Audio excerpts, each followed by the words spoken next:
I live in a narrow duplex on the edge of town. The kind with thin walls and doors that never fully close unless you slam them. Christmas Eve was quiet. No music, no guests, no lights outside. I put my daughter to bed early because she had been restless all day, running on sugar and cartoons. I stayed up folding laundry and checking the locks more than once. The habit came from living alone with a kid, not from fear. At least, that's what I told myself. The house had its usual night noises. Pipes clicking, the fridge humming, wind pushing against the kitchen window. Nothing special. I turned off the lights and sat on the couch with my phone, scrolling without paying attention. I remember thinking I should go to sleep before midnight, but I didn't.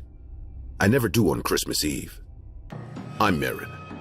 I'm not strong, not trained, not brave. I work retail and I'm tired most of the time. I don't believe in signs or destiny. I believe in locking doors and keeping routines because routines keep things stable. That night felt stable enough. Then I heard a sound that didn't fit. Not loud, not dramatic, just a soft scrape like something being dragged slowly across tile. It came from the kitchen. I waited. I didn't move. I counted my breaths. The sound stopped. Then I heard a small voice behind me. Before I turned around, I already knew it was my daughter. I could hear her breathing. Too calm for a kid who just woke up from a dream. I stood up slowly and faced her. Lila was in the hallway, barefoot, holding her stuffed rabbit by one ear. I asked her why she was awake. She smiled and said Santa already came. Her voice was flat, like she was stating a fact, not trying to convince me. I told her Santa doesn't come until everyone's asleep. I guided her back toward her room. She pulled her arm away and told me to look. She pointed at the living room floor. There were boxes there, 3 of them, wrapped in paper I didn't own. Brown paper torn at the edges, tied with dirty string. They hadn't been there earlier. I knew exactly how the room looked before. I told her it was probably a prank, maybe from the neighbors. I said it fast to keep control of my voice. Lila shook her head. She said Santa was still here. She said he was in the kitchen. I didn't answer her. I took her hand and told her to stay behind me. I walked toward the kitchen entrance and stopped just before turning the corner. I listened. I could hear breathing, heavy and wet. Something else too. The sound of plastic bags being opened. I told Lila to go back to her room. She didn't move. I stood there for several seconds, staring at the wall, my hand pressed flat against it. I tried to think of a normal explanation. Someone drunk, someone confused, someone who would leave if I made a noise. My heart was already beating too fast. My mouth felt dry. I leaned forward, just enough to see the edge of the kitchen. The trash can was tipped over. Food scraps were spread across the floor. Banana peels, old bread, empty cans. Someone was crouched there, back toward me, wearing a red suit that didn't fit right. The fabric looked stiff and cheap. The white trim was gray with dirt. The man was eating, not fast, not desperate, slow like he had time. He picked things up, smelled them, then put them in his mouth. He chewed with his mouth open. I could hear it. I didn't speak. I didn't move. I felt Lila's fingers tighten around me. The man shifted his weight and stood up halfway. I saw his face in profile. His beard was fake, hanging loose on one side. His eyes were wide and unfocused. He smiled at the trash in his hand. This was the moment where I should have shouted or run. I didn't. I stepped into the kitchen. My foot brushed against the can. It rolled. The man turned fast. He didn't look surprised. He looked relieved. He grabbed a handful of garbage and rushed at me. He pushed it into my face, pressing it against my mouth. Rotten food, wet paper, something sharp cut my lip. He shoved harder, forcing my jaw open with his fingers. He started eating too, grabbing from the same pile, chewing and pushing more into my mouth at the same time. I tried to pull back. I slipped. I fell against the counter. He leaned over me, breathing hard, smiling. Lila started crying behind me. He kept pushing trash into my mouth, filling it, pressing until I gagged. I couldn't breathe through my nose. I tried to bite him. He laughed and pushed more. His hands shook, but he didn't stop. My chest burned. My throat hurt. I dropped to my knees trying to cough. He followed me down, grabbing another bag from the floor and tearing it open. He shoved it against my face, pressing the opening over my mouth and nose. I heard Lila screaming my name. I reached out for her without looking. My fingers scraped the floor. I couldn't get air. The bag smelled like rot and chemicals. He pressed his weight forward, using his shoulders to keep me down. Then the trash ran out. He looked around, confused. He shook the empty bag and dropped it. He stared at me like he was waiting for something. When I didn't move, he stood up. He started hitting the floor with his fists, hard, over and over. His breathing got fast. He made sounds that weren't words. He paced the kitchen, knocking over a chair, slamming his hand against the wall. I rolled onto my side and pulled air in. My head was spinning. I tasted blood and old food. I saw the knife block on the counter. I crawled toward it. Before grabbing it, I paused. My hands were shaking so bad I almost missed. I wrapped my fingers around the handle and stood up slowly, keeping the counter between us. I pointed the knife at him. My arm felt weak. I told him to leave. My voice came out broken. He didn't look at the knife. He kept hitting the floor. Then he ran past me, knocking into the doorframe and bolted out of the house. He didn't take anything with him. The house was silent again. I dropped the knife and ran to Lila. She was crouched against the wall, crying so hard she couldn't speak. I held her and checked her arms and legs. She wasn't hurt. I locked the door. I locked it again. I carried her to the bathroom and washed my mouth out until I started gagging again. I wiped her face and told her it was over. I didn't believe it. I called the police with shaking hands. I told them there was a man in a Santa costume who broke into my house. I told them what he did.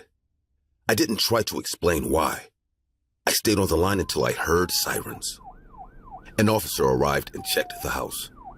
He stepped around the trash and the boxes. He asked me what was in the gifts. I hadn't looked. He opened one. Inside was a burnt toy, melted plastic. Another box had feces wrapped in paper towels. While they took my statement, another call came in. A man matching the description was found nearby. He was trying to get into another house. He wasn't wearing the costume anymore. He was in his underwear, screaming and hitting a door. They took him away. I didn't see him again. They cleaned the kitchen. They took pictures. They asked questions I couldn't answer. I signed papers with hands that wouldn't stop shaking. Lila sat on the couch wrapped in a blanket, staring at the wall. Before leaving, one officer told me the man had a history. Hospital stays, delusions. He thought he was correcting children. He thought the garbage was a test. He thought punishment was part of the job. I slept with Lila that night. Neither of us really slept. Every sound made me tense. Every time I closed my eyes, I felt pressure on my face again. They fixed the door the next day. They replaced the lock.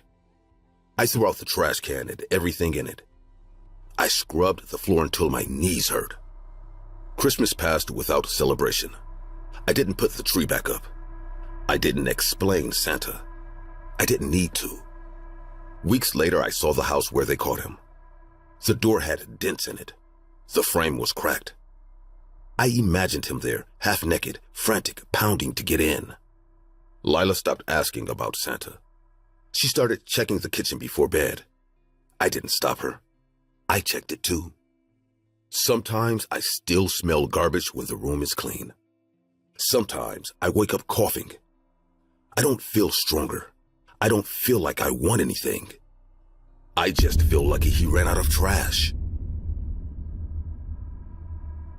On December 4th, 1997, in Bacon County, Georgia, Amber Daniels, just 10 years old, was kidnapped along with her sisters by someone dressed as Santa Claus. The girl risked her life to save her sisters, but tragedy took her parents. The killer was arrested a few days later and found guilty of the crimes. He is currently still in prison, and Amber is alive to tell her story. I was 11 years old, and that night started like any other night when our parents worked late. The three of us were in the same room because it was warmer and because our parents thought that kept us safer. The TV was off, the lights were off, and we were already in bed trying to sleep. Nora was 8 and June was 6, and they talked quietly until I told them to shut up because I wanted to sleep. The heater made a clicking sound every few minutes, and the clock in the hallway was loud enough to be annoying. Nothing else was happening. The window faced the street, and the curtains were thin, so headlights sometimes passed across the walls. That was normal and boring, and I didn't care about it. I wasn't thinking about danger or bad people or anything like that. There was a moment when everything went silent at once, including the heater, and that silence lasted longer than usual. I didn't panic, but my body stopped relaxing. I stayed awake, staring at the wall, waiting for the next sound. The tapping on the window was slow and controlled, not loud enough to wake an adult in the next room. It happened 3 times, then stopped, then happened again. I turned my head and saw my sisters were already awake and sitting up. A voice whispered our names from outside, using the same tone it always used when it talked to us before. That voice belonged to a family friend, someone we had known for years, someone our parents trusted without question. The curtain moved slightly and a face appeared behind the glass, framed by a Santa Claus costume that looked cheap and worn. He pressed a finger against his lips and told us to be quiet so nobody would wake up. Before he asked us to open the window, he explained that he had a surprise for us, and our parents wanted it that way. He spoke calmly and slowly like he wasn't worried about time. My sisters looked at me, waiting. I didn't stop it. I didn't say anything. I moved because they moved and because nothing in my head told me to scream or run yet. We climbed out through the window because he said the doors would make noise. The cold hit us immediately and I felt my hand shaking as soon as my feet touched the ground. His truck was parked right outside, engine off, lights off. Before we got in, he told us to stay low and not look around. He opened the doors quickly and closed them carefully. Everything about the way he moved was controlled and deliberate. Once the truck started moving, the streetlights disappeared fast and the road became narrow. Trees closed in on both sides and there were no houses anymore. The heater inside the truck was on high, blowing hot air that smelled old. June asked where we were going and he answered without turning around. He said it was a shortcut and that we needed to behave. His voice was flat, without jokes or warmth. Before anything clearly went wrong, there was a long stretch of road where nothing happened at all. No music, no talking, no lights. That silence made the fear settle in slowly, without warning. The truck suddenly swerved hard to the side and stopped so fast that our bodies slammed forward. June cried out and Nora hit her head against the window. The engine stayed on loud and aggressive in the silence. He turned around in his seat and screamed at us to shut up, his face red and twisted, spit flying from his mouth as he yelled inches away from us.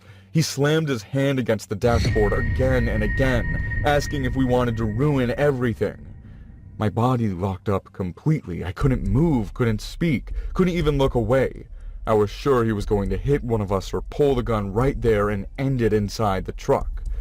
Then, just as fast, he stopped. He took a deep breath, fixed his jacket, and spoke calmly again, telling us he was sorry and that we just scared him. He smiled and started driving like nothing had happened, leaving us shaking in our seats. He slowed down near a bridge and pulled the truck underneath it, where the concrete blocked the moonlight. The engine stopped and the sudden quiet felt violent. He told us to stay inside and got out. From the back window, I watched him open a metal toolbox in the truck bed. He moved things aside quickly, like he knew exactly where everything was. He took out a knife and slid it into his jacket. Then he took out a handgun, checked it, and tucked it away. He didn't rush, he didn't hesitate. That was the moment everything became real and irreversible. Before he got back in, my chest felt tight and my mouth went dry. I knew we were in serious danger, but I still didn't know what to do. I was a kid, standing still, watching an adult prepare. He opened the door and told us to get out. He said it slowly and clearly, explaining that if we screamed or ran, bad things would happen to our parents. His hand stayed close to his jacket the entire time. He lined us up near the edge of the bridge and told us to walk forward. The water below was loud and fast and the cold air cut through our clothes. My legs shook and I struggled to stay upright. Before anything exploded, he kept talking, explaining rules and consequences, like this was something he had rehearsed. Every word made the situation worse because it meant he was in control. Nora tripped and fell, and when he grabbed her by the hair to pull her up, she screamed loudly and suddenly. That scream broke whatever control he had over the moment. June ran the second his attention shifted. She sprinted toward the road without looking back. He cursed and chased her immediately, leaving us alone for a brief moment. I didn't think about it. I grabbed Nora's arm and ran toward the edge of the bridge. The ground disappeared beneath us and the fall came faster than expected. The impact with the water knocked the air out of me and sent pain through my entire body. I sank, swallowed water, and thrashed until I broke the surface, coughing and choking. Nora surfaced close by and grabbed onto me, panicking and crying. We kicked toward the bank with whatever strength we had left, fighting the current the entire way. We crawled out soaking and shaking, then ran without stopping through the trees and mud until we saw a house with one light on. We banged on the door until someone answered and called the police. The police found him days later. He didn't resist, he didn't explain, he never said where June was. When they took us home, our parents were already dead. Years later, one of the officers told us what they found in the house that night. He had gone there first, hours before he came for us, while the street was quiet and nobody was watching. He knew the layout, knew where the noise traveled, knew how long it would take. He didn't come through the front door because he didn't need to. He had already been inside earlier and he didn't want us walking past rooms we shouldn't see. The window kept the house quiet and kept the lie intact. By the time he left, the house was already empty in the only way that mattered. When he came for us dressed as Santa, there was nobody left inside to wake up. I'm older now, but that night never left my body. Nora and I don't talk about it unless we have to. December still feels wrong. People ask how we trusted him. The answer is simple. He was familiar, and familiarity feels safe until it isn't. June was never found. That absence is heavier than everything else combined. It's the part that never ends. I didn't survive because I was brave. I survived because of timing and luck. That's the truth, and it's not comforting at all. I worked as Santa Claus in the Central Square for 5 years. It was a paid gig during December, nothing heroic. I was a carpenter the rest of the year. I fixed doors, built shelves, repaired playgrounds for free when they broke. People trusted me. Kids hugged me without thinking twice. Parents left their phones on the bench next to me. That mattered in a town this small. The costume belonged to the county. Same red suit, same fake beard, same boots that smelled like plastic and sweat. I didn't care. It paid well and it made people smile. I sat on the chair, listened to kids list things their parents couldn't afford, nodded, kept it short. No speeches, no magic, just doing the job. That year, the square looked bigger than usual. More lights, more stalls. Someone put a massive wooden reindeer near the stage. I noticed the antlers were hand-carved, not factory-made. Clean cuts, patient work. I remember thinking whoever made that knew what they were doing. 3 days before Christmas Eve, the first letter showed up in my mailbox. No stamp, no name, just a folded piece of paper with block letters. It said I shouldn't wear the suit this year. Nothing else. I threw it out. The second letter arrived the next morning. Same paper, same handwriting. This one said the town was making a mistake. It said traditions shouldn't be faked. It didn't ask. It warned. I showed it to my sister. She laughed and told me someone was trying to scare me for fun. The third letter came the day after. This one was different. Shorter, angrier. It said there was a reason sacrifices stopped. It said people forgot. I folded it and put it in my pocket. I still went to work. I still fixed a broken door for an old couple that afternoon. On Christmas Eve, another note was waiting inside my truck. That one had pressure marks, like whoever wrote it leaned hard on the pen. It said I was standing in the wrong place. I didn't show anyone. I didn't want the police involved over paper threats. Before leaving my house that night, I stood in the kitchen holding the Santa hat. I checked my phone. Missed calls from the event coordinator. Kids were already lining up. I told myself this was nothing, just someone unbalanced. I put the hat on and left. The alley behind the stage was narrow and dark, blocked on both ends by metal fences and stacked decorations. Fake snow machines hummed somewhere. I walked slower there. The suit limited my steps. The boots were slick. I stopped for a second, not because I sensed anything, but because I needed to catch my breath. The beard itched. Sweat ran down my neck. I adjusted the belt. That pause mattered.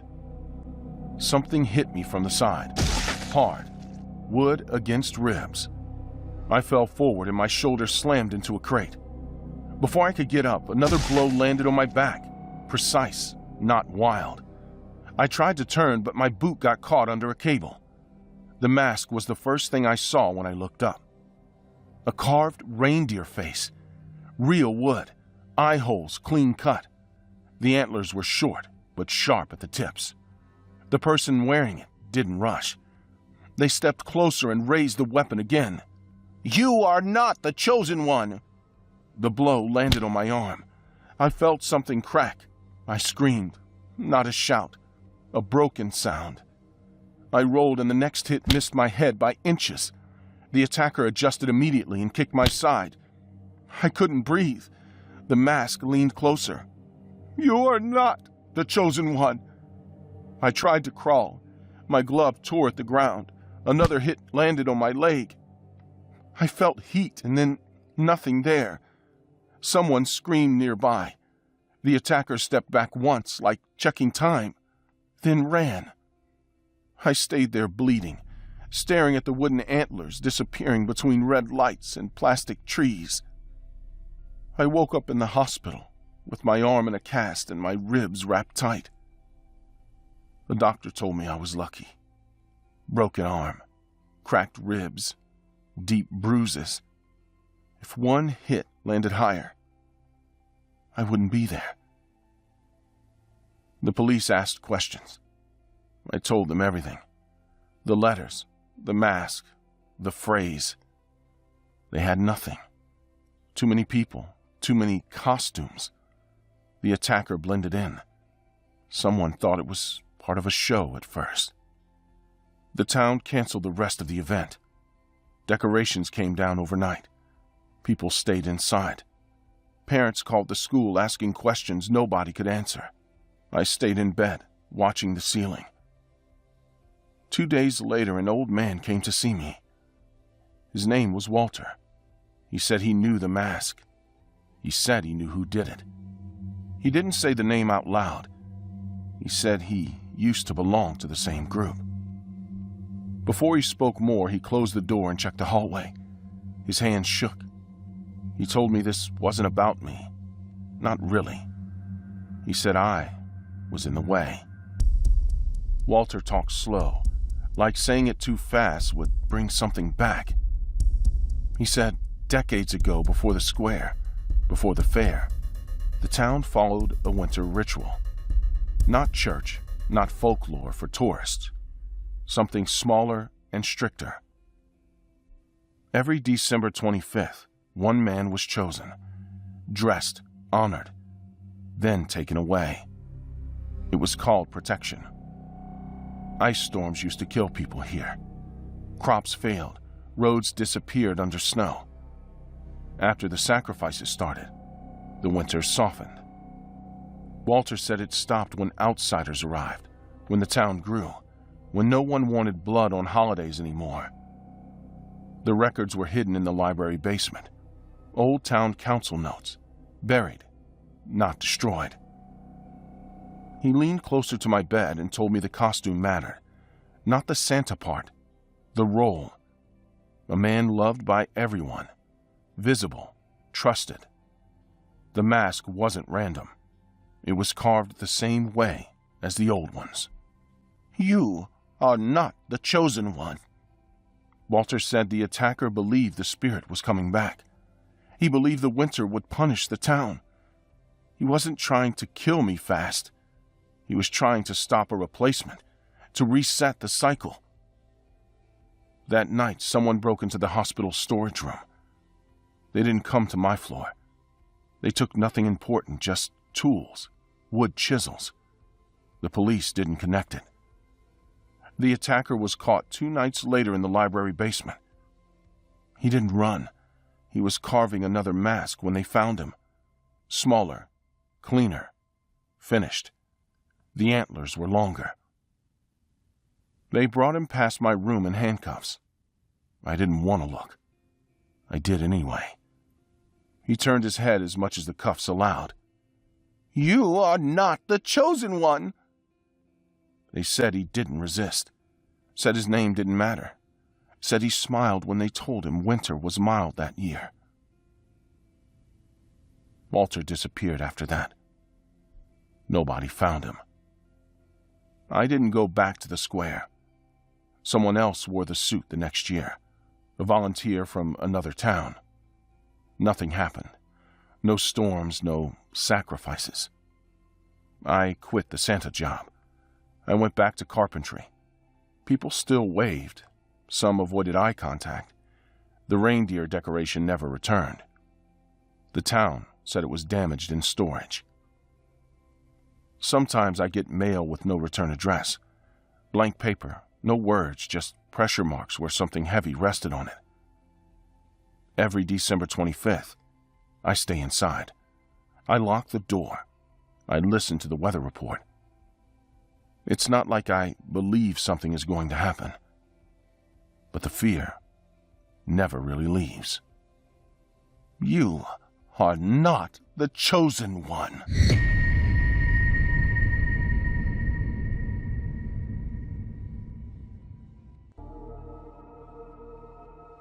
I am telling this because keeping it inside is worse than saying it out loud.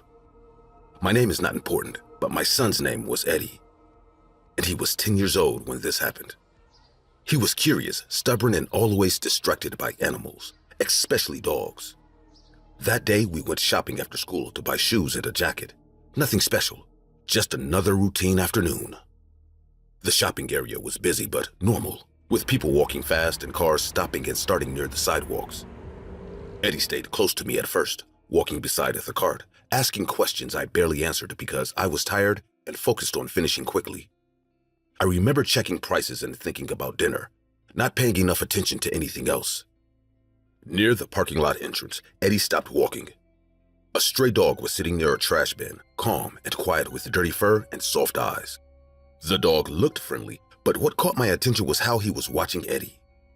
The dog stood up slowly and took 2 steps closer, close enough that I could see its eyes clearly. They were too focused, fixed on Eddie without blinking. The dog did not bark, did not move its head, and did not react to the noise around us. Eddie crouched and smiled, already asking if we could take it home. I told him no right away and pulled the cart forward. I said it was not safe and that we did not have time. He followed me slowly, turning around to look at the dog again, and I did not stop to make sure he was still right behind me. As we moved forward, I looked back once.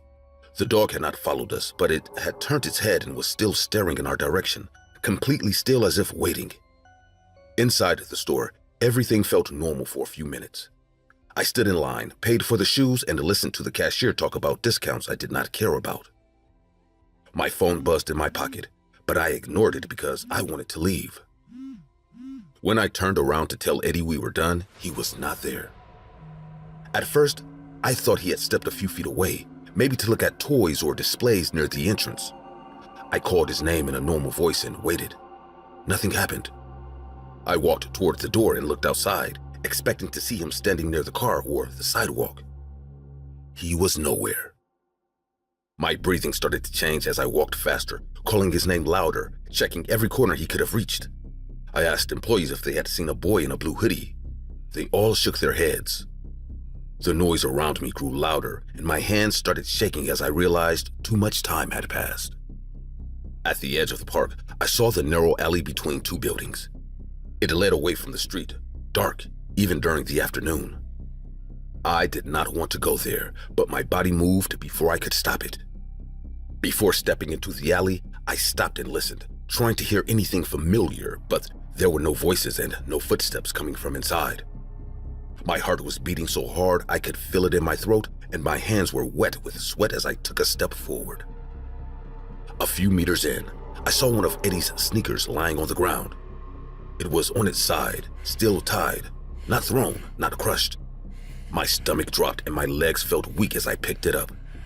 The shoe was warm, and that detail made my chest tighten because it meant he had been there moments before. From that moment, fear took control. My thoughts became loud and messy, and I could not slow them down. I started calling his name over and over, louder each time, my voice breaking as I moved deeper into the alley without thinking about danger. At the end of the alley, something was moving. At first, my mind tried to force the image into something familiar, and I recognized the same color of the dog, the same shape of the head, and the same bent ear. The dog stood up, taller than any person. Its body twisted and wrong with legs bent backwards and shoulders in a way no dog should.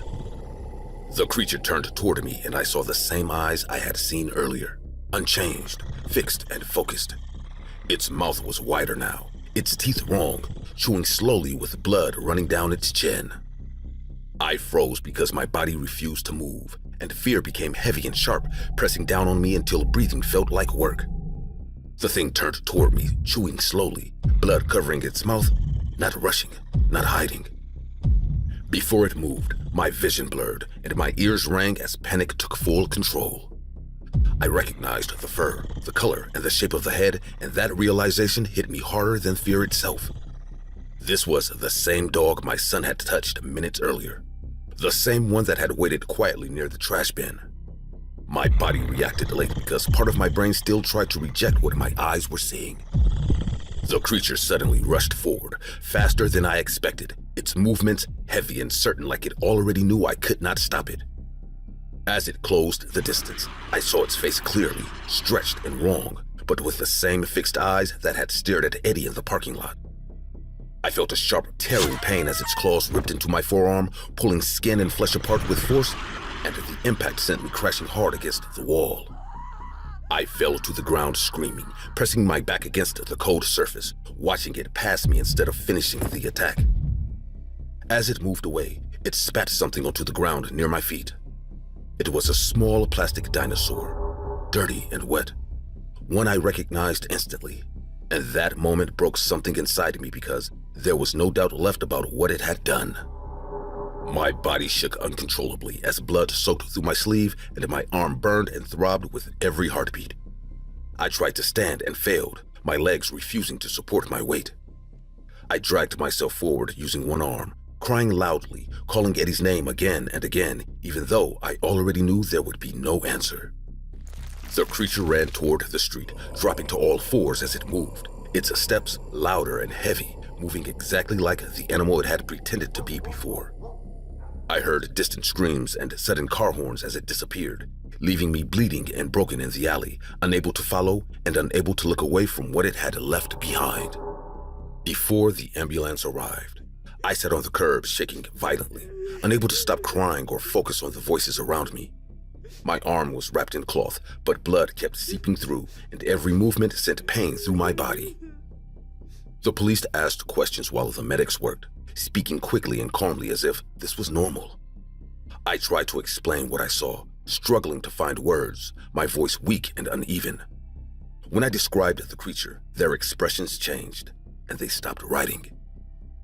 They searched the alley and found blood.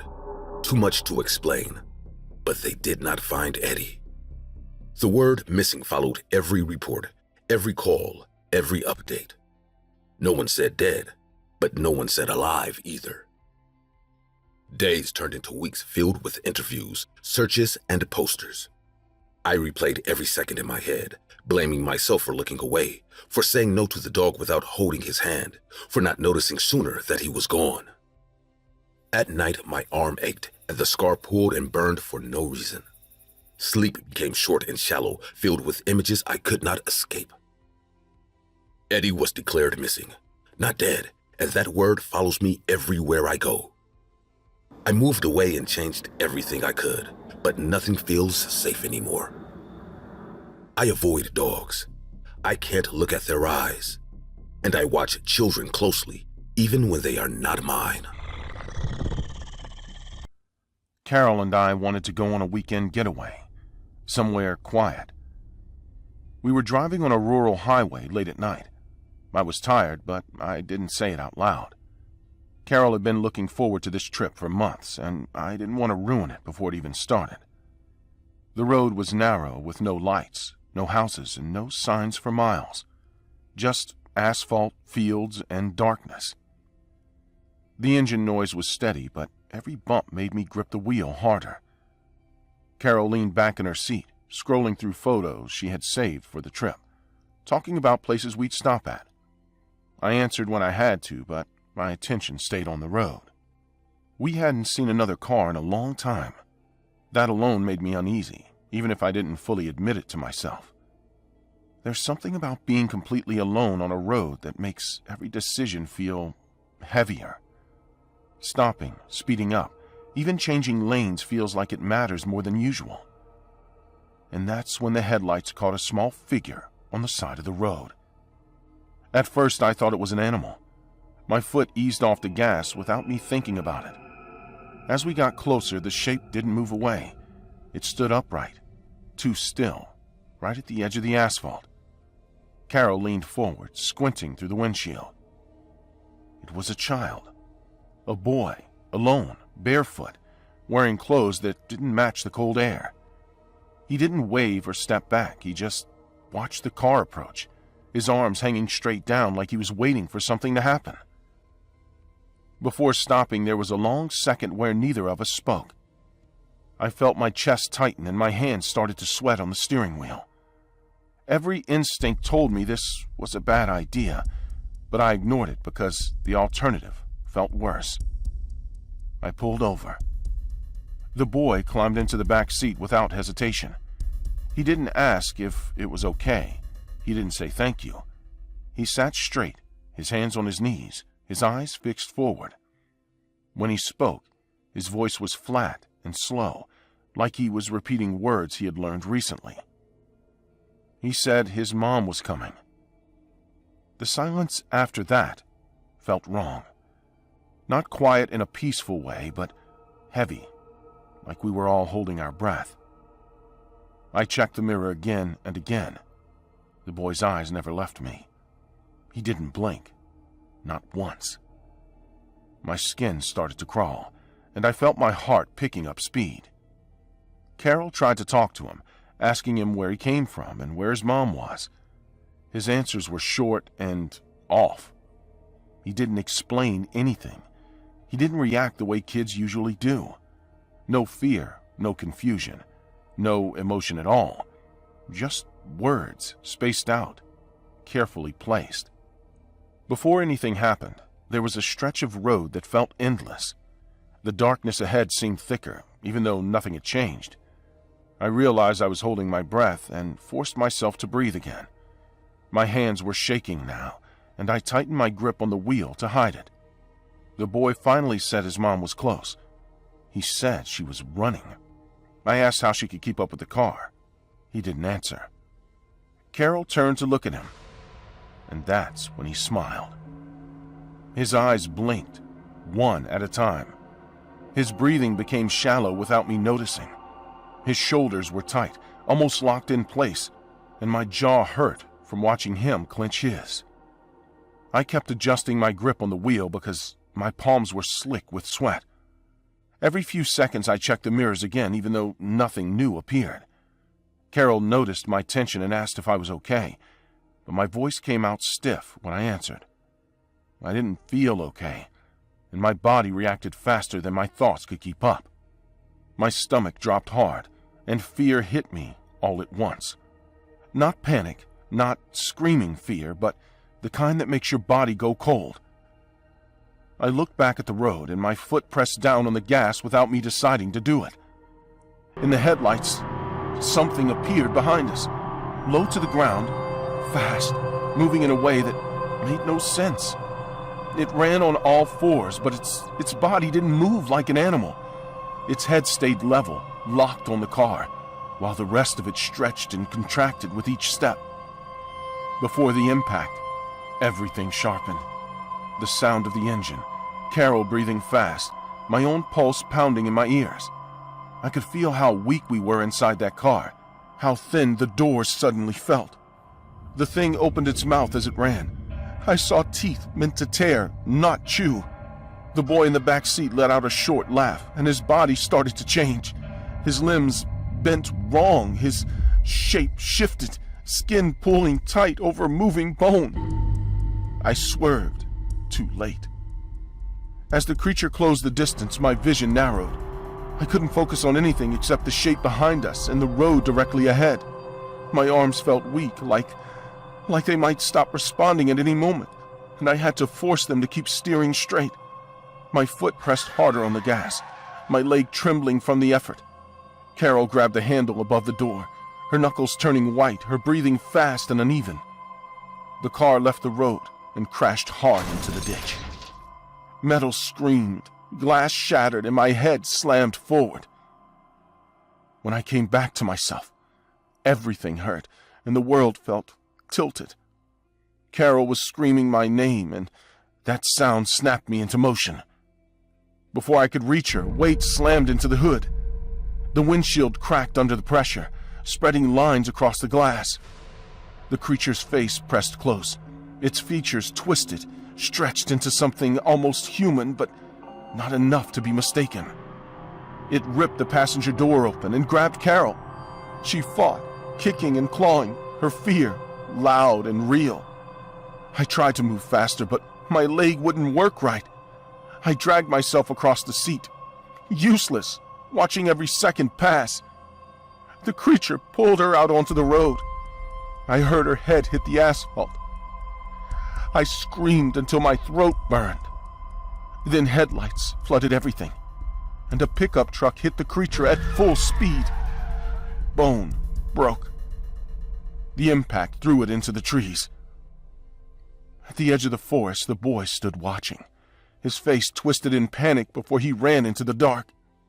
Pain shot through my leg when I tried to stand, sharp and immediate, making me gasp out loud. My hands slipped on the seat fabric as I dragged myself forward, every movement slow and clumsy. I could feel my heart slamming against my ribs, hard enough to hurt. My mouth was dry, my tongue heavy, and I couldn't form words fast enough to call Carol's name again as she was pulled farther away from me.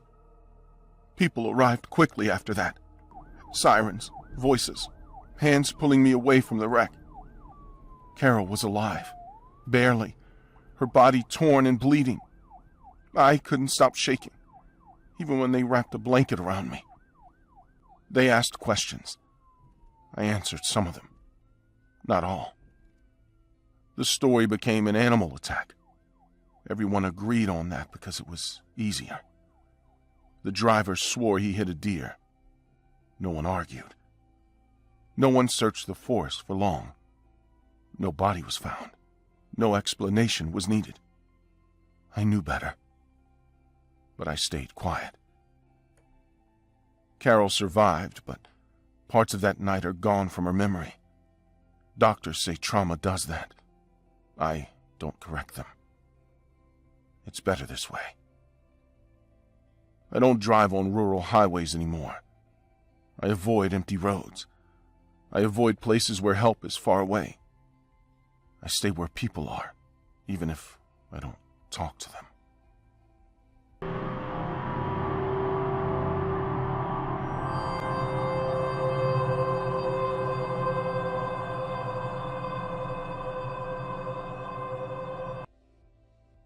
My friends Leon and Sean and I wanted to go to the woods for a few days to clear our minds and have new adventures.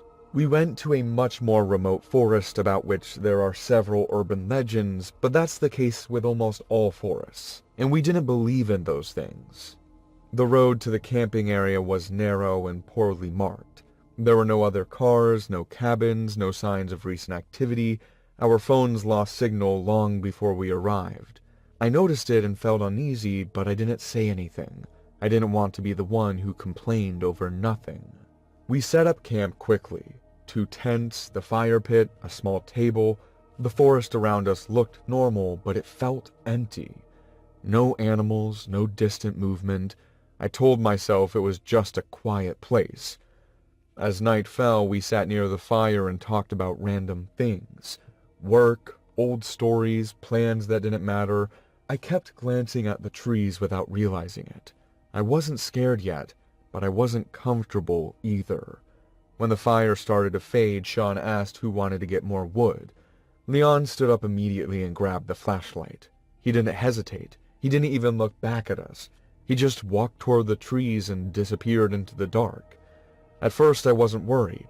A few minutes passed, then more. I called his name once, then again. There was no answer. Sean joked that Leon was probably trying to scare us. I didn't laugh. We walked closer to the trees, calling out louder. The flashlight beam from Leon was gone. The forest stayed silent. That silence began to feel heavy, like it was pressing down on us. We waited longer than we should have. When we finally heard something, it wasn't a voice calling back.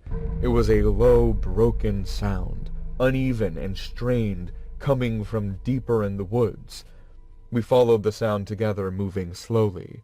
My hands were shaking and my chest felt tight. I kept thinking that whatever we were about to find wasn't going to be simple or easy. We found Leon on the ground near a fallen tree. The moment I saw him, panic hit me hard.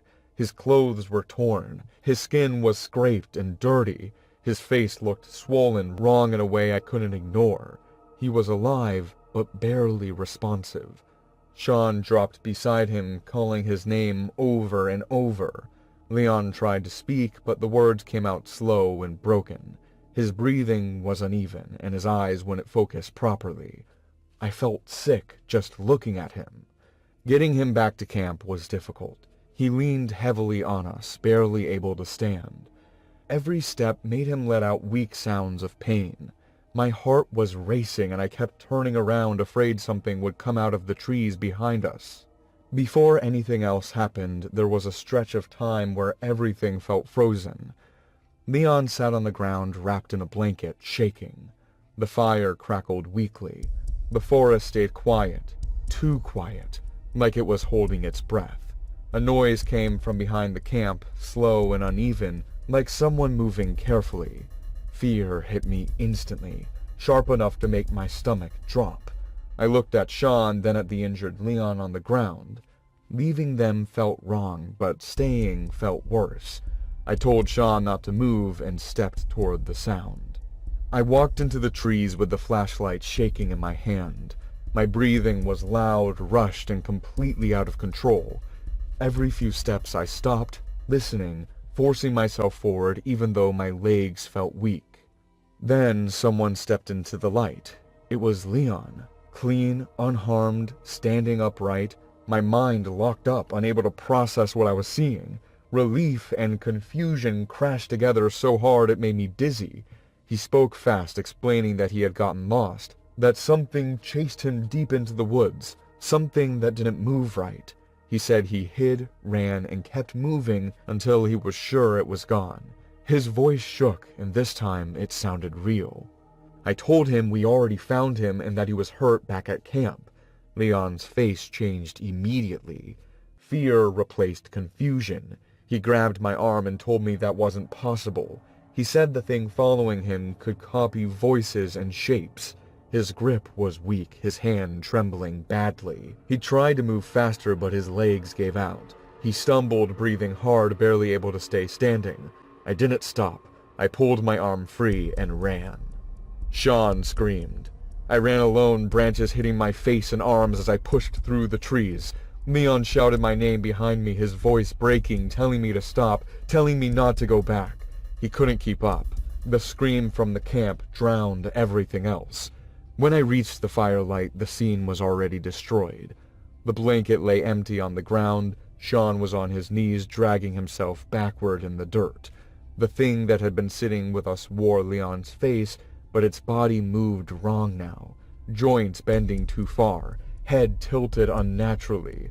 Sean tried to scream again, but the sound cut off when the creature grabbed him by the throat. I shouted without thinking, throwing a rock that hit its shoulder and did nothing. It turned its head toward me slowly, eyes calm and focused. There was a brief pause where everything felt unbearably clear. Sean's legs kicked weakly. The creature's skin shifted, struggling to stay in shape. Then it released him and charged toward me. I stumbled and fell hard, knocking the air out of my lungs. It was on me immediately, heavy and cold, pressing me into the ground. Its face was inches from mine, skin stretched tight, mouth opening wider than it should. I hit the ground hard, the air leaving my lungs in dry gasps.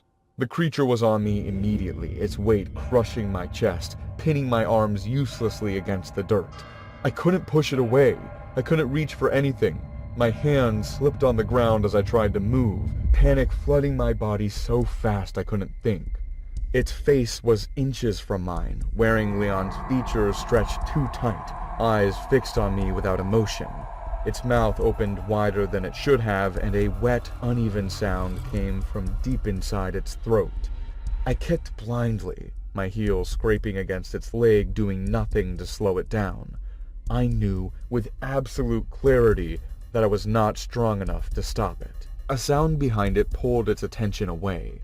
The real Leon screamed my name from the edge of the trees. The creature froze for a second, then slowly lifted its weight off me. I didn't wait to understand why. I rolled onto my side and crawled away, my body shaking so badly I could barely move. The creature turned away from me and grabbed Sean's body, dragging him across the ground toward the trees. It didn't rush, it didn't struggle.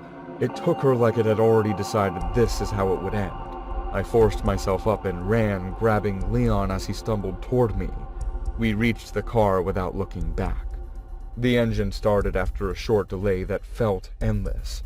As I drove, I saw movement between the trees and the mirror, slow and steady, watching us leave. Sean was never found. The official report said he got lost. No one searched long enough to find anything else. Leon survived, but he is not the same. He panics when someone calls his name from behind. Once he told me he heard his own voice calling to him while he was hiding. I think about how calmly it sat with us, how patient it was. Whatever took Sean learned enough, and it knows how to wait. I'm sure it will attack again, but not me.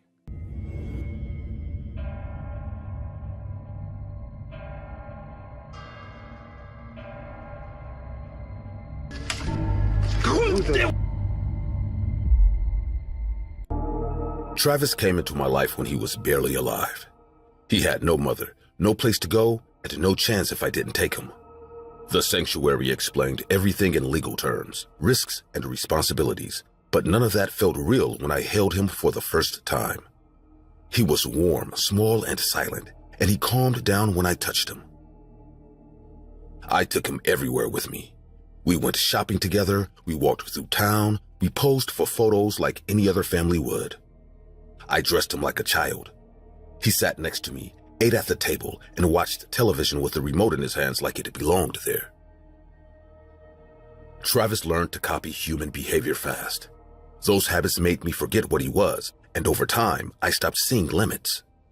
When people asked questions, I answered proudly, saying he was raised with love and structure. Our life became known locally. We appeared in small advertisements and local promotions because people found us charming.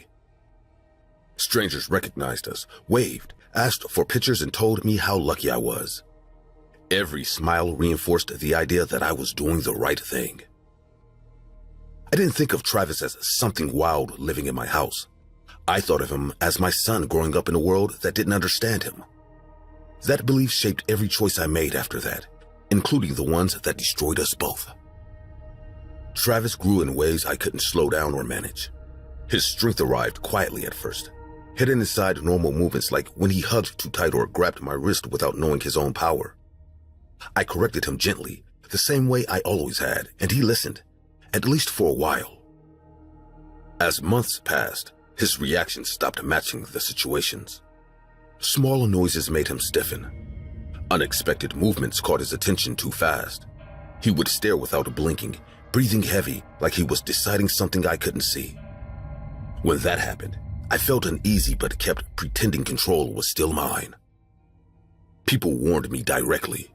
Neighbors avoided me. Friends told me I was risking my life. I answered the same way every time, saying he trusted me, and that trust went both ways. I needed that to be true because everything depended on it. The incident with the neighbor's dog should have ended it. Travis lunged without warning, teeth exposed, arms strong enough to bend the fence. I dragged him back with effort and panic, my heart racing, my hands shaking. When he calmed down, I convinced myself that meant something. I ignored how close it came. But one night, everything changed. Travis went to bed early. I stayed awake, longer than usual. My body felt tired, but my thoughts wouldn't slow down, and I kept replaying the dog incident in my head without meaning to. Before anything happened, I hesitated in the kitchen, standing still with a glass in my hand. The house was quiet enough that every small movement sounded louder than it should. I remember thinking that I just wanted water and sleep, nothing else. The bottle fell because my hand slipped. It hit the floor hard, the sound sharp and sudden, and the noise cut through the house like an alarm. I froze, my chest tightening, already knowing this wasn't going to pass without consequence. From the hallway came fast movement. My heart started racing before I even turned around, and my body reacted faster than my thoughts could keep up. Travis came at me, upright, eyes wide, teeth visible, breathing loud and uneven. There was no pause, no confusion, and no recognition in his face. When he reached me, his hands locked onto my arms with a force that shocked me into panic. I tried to speak, to use the calm voice I had always used with him, but my words broke apart as fear took over. He pulled me down, and the floor came up too fast for me to stop it. Before the pain took over completely, there was terror, raw and overwhelming, because I understood something had gone wrong beyond repair. This wasn't a misunderstanding, and this wasn't something I could talk my way out of. He wasn't reacting to fear anymore. He was acting on something deeper. His grip tightened around my arms, and the strength behind it was more than I could fight. I felt pressure against my face, then heat, then a sensation that made my body shake uncontrollably. My screams came out broken and useless as he kept going without slowing down. I felt my vision disappear all at once, not fading, not blurring, but cutting off completely. The darkness was immediate, and the shock of it made me gasp for air I couldn't seem to pull in fast enough. Panic flooded my body as I realized I couldn't see anything at all. I kept trying to reach him with my voice, repeating his name, begging him to stop, even as my mouth stopped responding the way it should. He didn't react to my words, and that silence was worse than any sound he could have made. I swung blindly with whatever my hand touched and felt metal connect with his head. The impact startled him just enough for his grip to loosen, and I crawled away on instinct, my body moving even as my mind struggled to understand what was happening. The floor was wet and slick beneath me, glass cutting into my skin as I dragged myself toward the counter. I reached for something solid, something sharp, knowing I needed it but not wanting to use it. Before I could pull away, he was on me again, faster than before, his weight pressing down as my breathing turned desperate and shallow. There was a moment where everything inside me resisted what I knew I had to do. Fear fought against attachment, and attachment almost won. Even as he hurt me, part of my mind kept insisting this was temporary, that I could still calm him if I tried harder. My hand closed around the knife by accident, my fingers slipping on the handle as my body shook uncontrollably. I didn't think beyond the immediate need to make him stop. I stabbed once, then again, each movement slow and weak, my arm barely responding. He screamed, a sound sharp enough to cut through my panic, but he didn't let go. The sound didn't slow him down, and that realization pushed me closer to breaking. I stabbed again, deeper this time, my grip tightening as fear took over completely. My body acted without permission, driven by survival rather than intention. Eventually, his weight shifted, then collapsed against me. I held him as he fell, my arms locking around his body despite everything. I didn't let go when he stopped moving. I stayed there crying, rocking slightly, my breath coming in uneven gasps as the reality set in. Killing him didn't feel like a victory or relief. It felt like losing the last thing holding my life together, even as it saved what was left of it. Help arrived eventually, but the damage was already done. I heard voices around me, felt hands pulling him away, and felt the cold air against injuries I couldn't see. I was aware without being present, trapped inside a body that no longer felt like mine. In the hospital, they told me what I had lost in careful words that didn't soften anything. My eyes were gone, most of my face was destroyed, and my hands were beyond saving. Each sentence landed heavy, one after another without room to process. Recovery wasn't something I controlled. Surgeries came and went, and pain became part of the background. Years later, a face transplant gave me something functional, but not familiar. I learned to live inside a body shaped by survival, not choice. I survived, damaged and altered, carrying the weight of what I did and why I did it. I don't think of Travis as a monster, and I don't pretend love was enough to save us. What happened wasn't a failure of care, but a refusal to accept limits that were always there. That's the truth, and it doesn't need anything added to it. Charla Nash was severely attacked in 2009 by a chimpanzee named Travis who had been kept as a pet by his owner, Sandra Harold. Nash went to the hospital to help return Travis after he escaped, but the animal suddenly became violent and attacked her for several minutes. The injuries were catastrophic, leaving Nash with extensive facial damage, loss of hands, and permanent blindness. Police eventually shot and killed the chimpanzee to stop the attack. I adopted the parrot on a weekday afternoon because the shelter was almost full and I needed noise in my apartment. I wasn't searching for anything unusual, only a living presence that would break the routine of coming home to silence every night. The shelter worker gave me a thin folder with very little information and said the previous owner was deceased. She avoided explaining further and seemed eager to move on. The parrot looked older than the others, with eyes that followed every movement without rest. He didn't panic when I approached the cage, and he didn't vocalize at all, which felt wrong for a bird in that environment. He simply watched me, calm and focused, like he was waiting to be taken somewhere specific. At home, I placed the cage near the kitchen and tried talking to him while unpacking groceries. He listened carefully, but stayed silent, reacting only by shifting his posture slightly.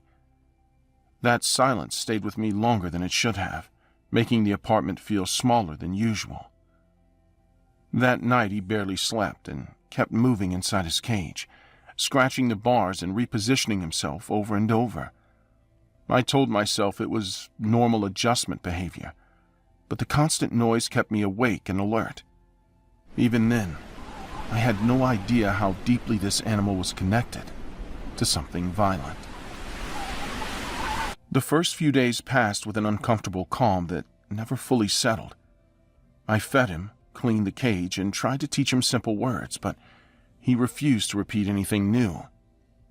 He reacted more to certain sounds, especially when my voice became tense or louder, which made me aware of my own anxiety. On the third day, while washing dishes, he spoke clearly for the first time. "Don't shoot!" The words were slow and controlled, not distorted or playful, and they stopped me completely. I stood frozen with my hands under the water, trying to understand what I had just heard. I laughed nervously and tried to rationalize it, reminding myself that parrots repeat things they hear without understanding. Still, the phrase stuck in my head for the rest of the day, repeating itself even when the parrot stayed silent. That night I slept poorly, replaying the moment again and again. The next morning he said it again while I walked past his cage. "Don't shoot!" There was no trigger or reason, and my chest tightened immediately. That was when I realized this was not random mimicry, and the discomfort turned into something heavier. Before contacting the police, I recorded everything, my hands shaking while holding my phone close to the cage. The parrot spoke steadily, repeating the same phrases without reacting to the camera. I started feeling watched, even when I was alone in the apartment. At the police station, the officer dismissed my concerns at first, smiling as if I was wasting his time. That reaction made my fear worse because I knew I would leave without protection. I returned home feeling exposed and vulnerable, constantly checking my surroundings. 2 days later, I noticed a dark sedan parked across the street when I left work. The engine was running, and the driver didn't look away when I glanced in his direction. I told myself it was nothing, but the same car appeared again that evening, this time closer to my building. That night, the parrot spoke with urgency. "You are a liar! Don't shoot!" My heart raced as I locked every door and window, realizing someone else might know about the bird and what he was saying. Before the attack, there was a long walk home where I felt exposed on the sidewalk, constantly checking behind me. When I reached the intersection near my building, the dark sedan appeared again, accelerating suddenly towards me. The car swerved onto the sidewalk without warning, forcing me to jump aside and fall hard onto the pavement. I scraped my hands and knees while the vehicle sped past me, missing me by inches. My breathing became frantic as I struggled to stand. I watched the car disappear down the street, my body shaking uncontrollably. I knew this was intentional and connected to the parrot. Someone wanted to stop whatever truth was coming out. When I reached my apartment, the parrot repeated the phrase louder than ever. "Don't shoot! Glenna! Stop! I sat on the floor next to the cage, realizing I was being hunted because of him. Before the break-in, I barely slept for days, jumping at every sound and keeping lights on at night. I started carrying the parrot's cage with me from room to room, refusing to leave him alone. One night, I woke up to the sound of glass breaking in the living room. My heart slammed against my chest as I realized someone was inside my apartment. I didn't scream or freeze, acting on pure panic instead. I rushed to the parrot, grabbed the cage, and locked us both inside the bathroom. I turned off the light and held my breath while footsteps moved through the apartment. "Where is it?" The woman's voice was low and angry, and I covered my mouth to stop myself from making noise. The door handle rattled violently, and I knew I wouldn't survive a direct confrontation. I pressed the panic button on my phone with shaking fingers, and moments later, the footsteps retreated rapidly. The apartment fell silent again. I stayed locked in the bathroom until the police arrived, holding the cage and trying to keep my breathing under control. The officers found clear signs of forced entry, which confirmed that someone had been inside the apartment, looking for the parrot. The officers documented everything carefully, asking me the same question several times while taking photographs. For the first time, I felt that they understood this was not paranoia or coincidence, but a pattern that was becoming harder to ignore. After that night, the police began treating the parrot's phrases as a lead rather than an answer. They reviewed old case files, rehacked timelines, compared the bird's repeated words with existing evidence that had been overlooked or dismissed years earlier. The phrases alone proved nothing, but they pointed investigators towards contradictions in witness statements and gaps in the original investigation. They connected the phrases to the murder of Martin Hale and identified Glenna, his wife, as the primary suspect. The parrot reacted strongly when her name was mentioned, repeating phrases that matched old recordings from the case. Glenna, stop! Glenna, stop! When Glenna's name came up again, it was not because of the parrot alone, but because the renewed attention exposed inconsistencies in her version of events and connections that had never been fully explored. The bird reacted when her name was spoken, repeating familiar fragments, but this time the officers didn't focus on the animal. They focused on what the evidence finally showed, using the parrot only as the reason they had taken a second look. After everything ended, the parrot stopped repeating the phrases entirely. He behaved like a normal pet, learning harmless words and sleeping peacefully through the night. I still lock my doors carefully and avoid walking alone after dark. The fear didn't disappear, but it became manageable. I keep the cage open now, and the parrot stays close. I stayed alive because I protected him, and that is something I will never forget. In 2015, Martin Durham was shot and killed in his home. His wife, Glenna Durham, was found injured at the scene and later claimed it was a murder-suicide attempt, but she survived. The incident allegedly took place in front of the bird, which was then placed in the care of Martin's ex-wife, Christina Keller. According to her, the animal has been constantly repeating the victim's last words, "Don't shoot." Prosecutors handling the case are now considering using these statements as evidence in the trial. I used to live alone in a small house at the edge of town. One floor, narrow hallway, kitchen in the back, bedroom up front. Nothing special. I moved there because it was cheap and quiet. I didn't want neighbors asking questions or dropping by. I worked nights, slept during the day, and kept to myself. The house always made small noises. Pipes, wood shifting, the usual junk you ignore after a few weeks. I never cared. I locked the doors, checked the windows, and went to bed with the TV on low. That was my routine. No surprises, no visitors. That night started normal. I got home late, ate something cold from the fridge, and went straight to bed. I turned off the lights and lay there staring at the ceiling, waiting for sleep to hit. The house was quiet enough to hear my own breathing. Then I heard something moving on the floor.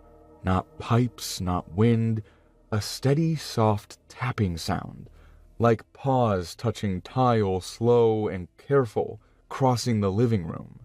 I stayed still for a few seconds, listening. The sound stopped. I told myself it was nothing, maybe a rat, maybe I was tired. Then it started again, closer this time, heading toward the kitchen. Before getting up, I waited. I needed to be sure. The tapping picked up speed, then stopped with a dull noise, like something bumping into a chair leg. I sat up in bed and grabbed my phone for light. I walked through the hallway and checked the front door. Locked.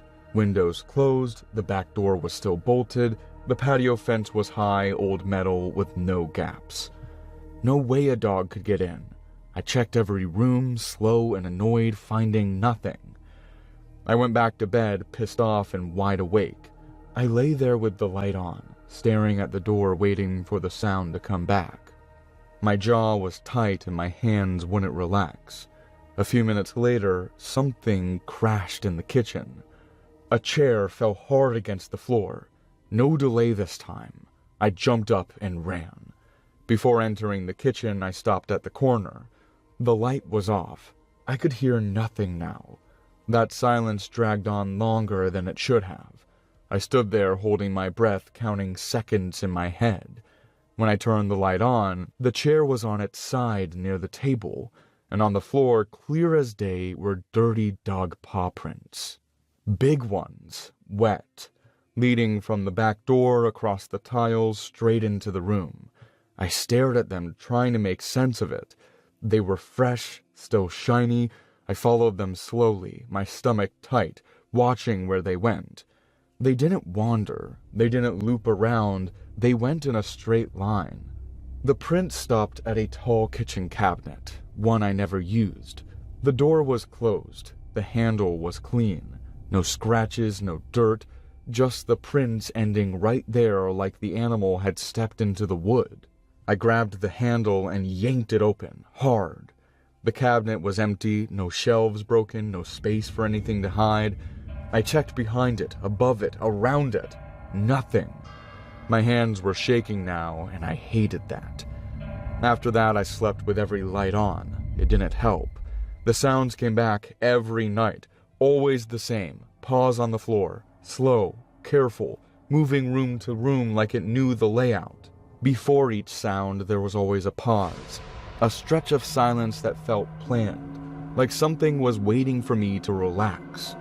I stayed awake most nights, sitting up in bed, listening, counting steps that never reached the bedroom. Some nights I thought I saw it, not clearly, just the shape of a dog standing in the hallway, not moving, facing me. I never saw its face, but I knew where it was looking, right at me. I started checking the floor every morning. More prints, always dirty, always leading to that same cabinet. I cleaned them up every time, scrubbing until my hands hurt, but they came back anyway. After a week, I ran out of patience.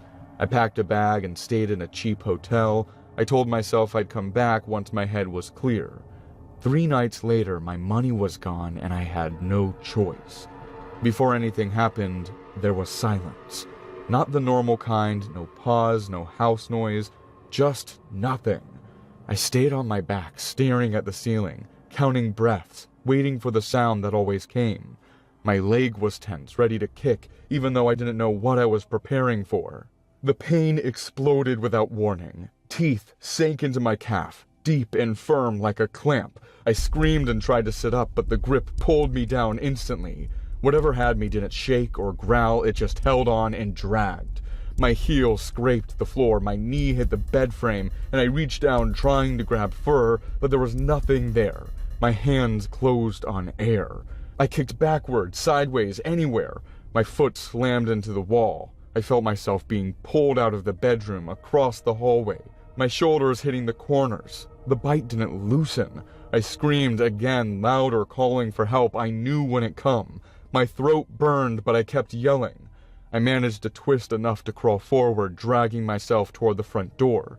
I slammed my fist against it again and again, feeling the vibration in my bones. The lock didn't move. The bite tightened, and I was pulled away from the door toward the kitchen. I broke free near the table. The pressure released all at once, and I fell hard onto my side. I scrambled up, limping, blood running down my leg. I ran for the patio door, but stopped the second I reached the kitchen entrance. The dog was there, standing still, blocking the way, head level, body tense. I didn't need light to know what I was looking at. I knew that shape. I knew the size. I knew the way it stood, like it was waiting for a command that never came. I backed away slowly and locked myself in the bathroom. Before the noise changed, I waited. I counted seconds again. I pressed towels against my leg and tried to control my breathing. The house was quiet, no pause, no movement, just my own shaking hands. Then I heard footsteps. Heavy, uneven, not animal. Human shoes on tile. Voices followed, muffled, distant, coming from outside the house. Someone shouted my address. Someone knocked hard on the front door. The bathroom door shook from a kick. I yelled back. I unlocked it before they could break it down. Police rushed in, weapons raised, shouting orders. They asked if I was alone. They asked what happened. The neighbors had called the police because of the screaming. I told them there was an animal. I said it attacked me. I said I didn't know how it got inside. Outside, more shouting started, angrier this time. 2 officers came in from the backyard, furious, guns raised. They told the others to come look. Everyone moved toward the back door. I stayed where I was, sitting on the floor, holding my leg, watching their faces change. In the yard, there was a hole, fresh, big enough for a body, dirt piled around it, still loose. Next to it, a torn bag. One officer opened it. Inside was a young man, dead. His face was pale. I didn't need to see it. I knew who he was. It was my brother. I know this because I was the one who buried him. Later at the station, I told them everything. I killed him. He hid in the cabinet. I dragged him out. I was about to kill the dog too, but he escaped. I hated that dog. I buried my brother in the yard, and that's where they found them. What I couldn't explain is who dug it up. It was like the hole was made by dog paws. They didn't care how. They had all the proof they needed.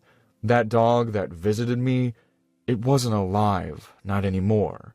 I don't know how it died, but I always knew it was him, loyal to my brother to the very end. Gosh, I hated that dog.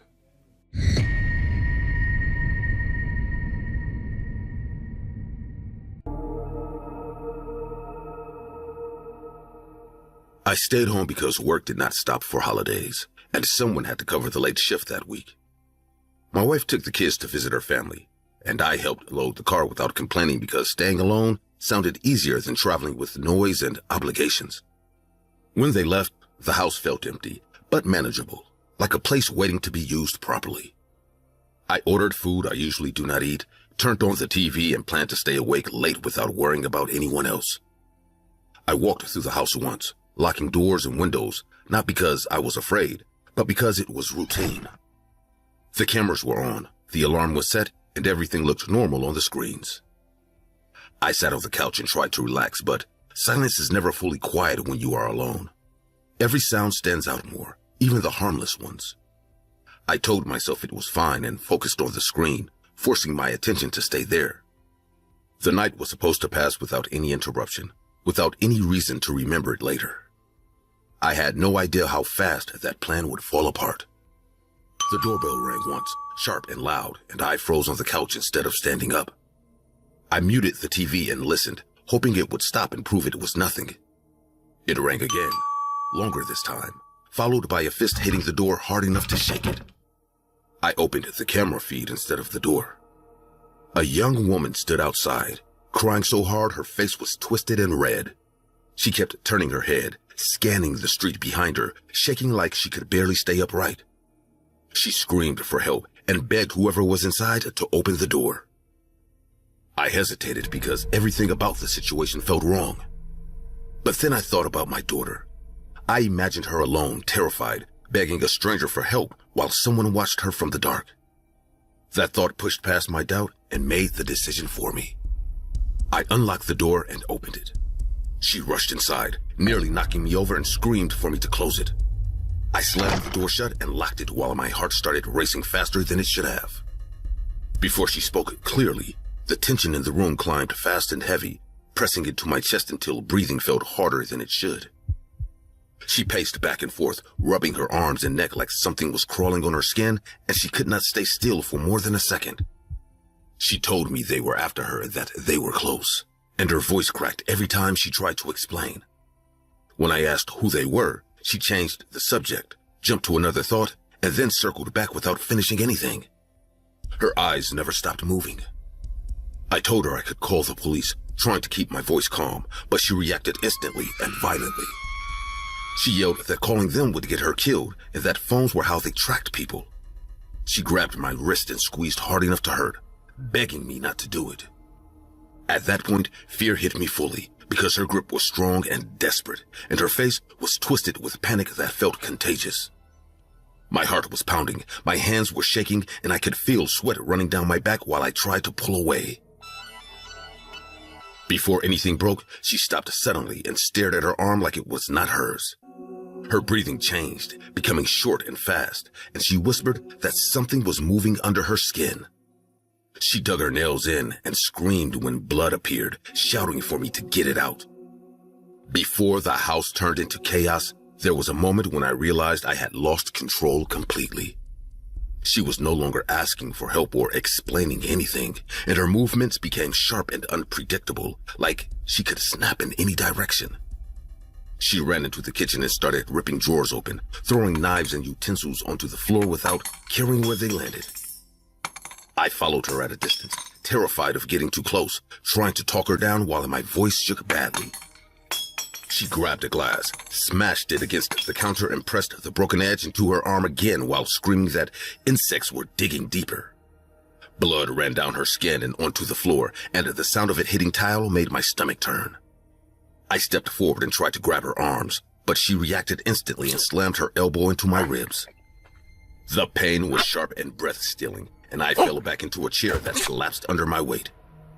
She started destroying anything she could reach, hitting walls, knocking over furniture, screaming that the house was infected and needed to be broken open. I could barely stand. My chest hurt, and panic made my thoughts slow and messy. Before I ran, I stood there too long, watching my house fall apart and realizing I was trapped inside it with her. My fear was no longer distant or controlled, and every movement she made felt like a direct threat. She turned toward me with glass still in her hand and walked closer, telling me I was part of it now. She said opening the door marked me and that they would not stop until I was torn apart too. Her voice was loud, shaking, and filled with something close to rage. I backed away toward the hallway while begging her to stop, but she lunged at me and swung the glass toward my face. I raised my arm and felt it slice open, warm blood running instantly down to my hand. I ran to the bathroom and locked the door just as she slammed into it. The impact shook the walls and the door bent inward with each hit. I pressed my body against it, crying and gasping for air while she screamed on the other side. I called the police while whispering and shaking so badly I almost dropped the phone. She kept hitting the door and yelling that she could hear things moving inside me now, and every word made my fear worse. Before the noise stopped, I thought the door would give in and that she would get to me. My arms were burning from pushing, and my legs felt weak and close to failing. The banging suddenly stopped, leaving a silence that felt dangerous and wrong. I stayed frozen, waiting for the next hit, my heart pounding so hard it hurt. Then I heard glass shatter somewhere in the house. Cold air rushed in through the broken window, followed by fast footsteps moving away. I stayed locked inside until police voices filled the house and someone knocked, calling my name. They found the kitchen window smashed and blood smeared across the floor. But she was gone. A neighbor saw her run into the street and disappear between houses, barefoot and screaming. They wrapped my arm and asked questions, but there were no answers that helped. No name, no explanation, and no sign of where she went. The house never felt the same after that night, even after repairs were done and the glass was replaced. Silence no longer felt calm, but it always reminded me of waiting behind that bathroom door. I told my wife only part of what happened, because I could not say the rest out loud without shaking. She wanted me to come stay with them, but I stayed home because leaving felt worse. The police never called back with news, and no reports ever matched her description. It was like she vanished after breaking into my life for one night.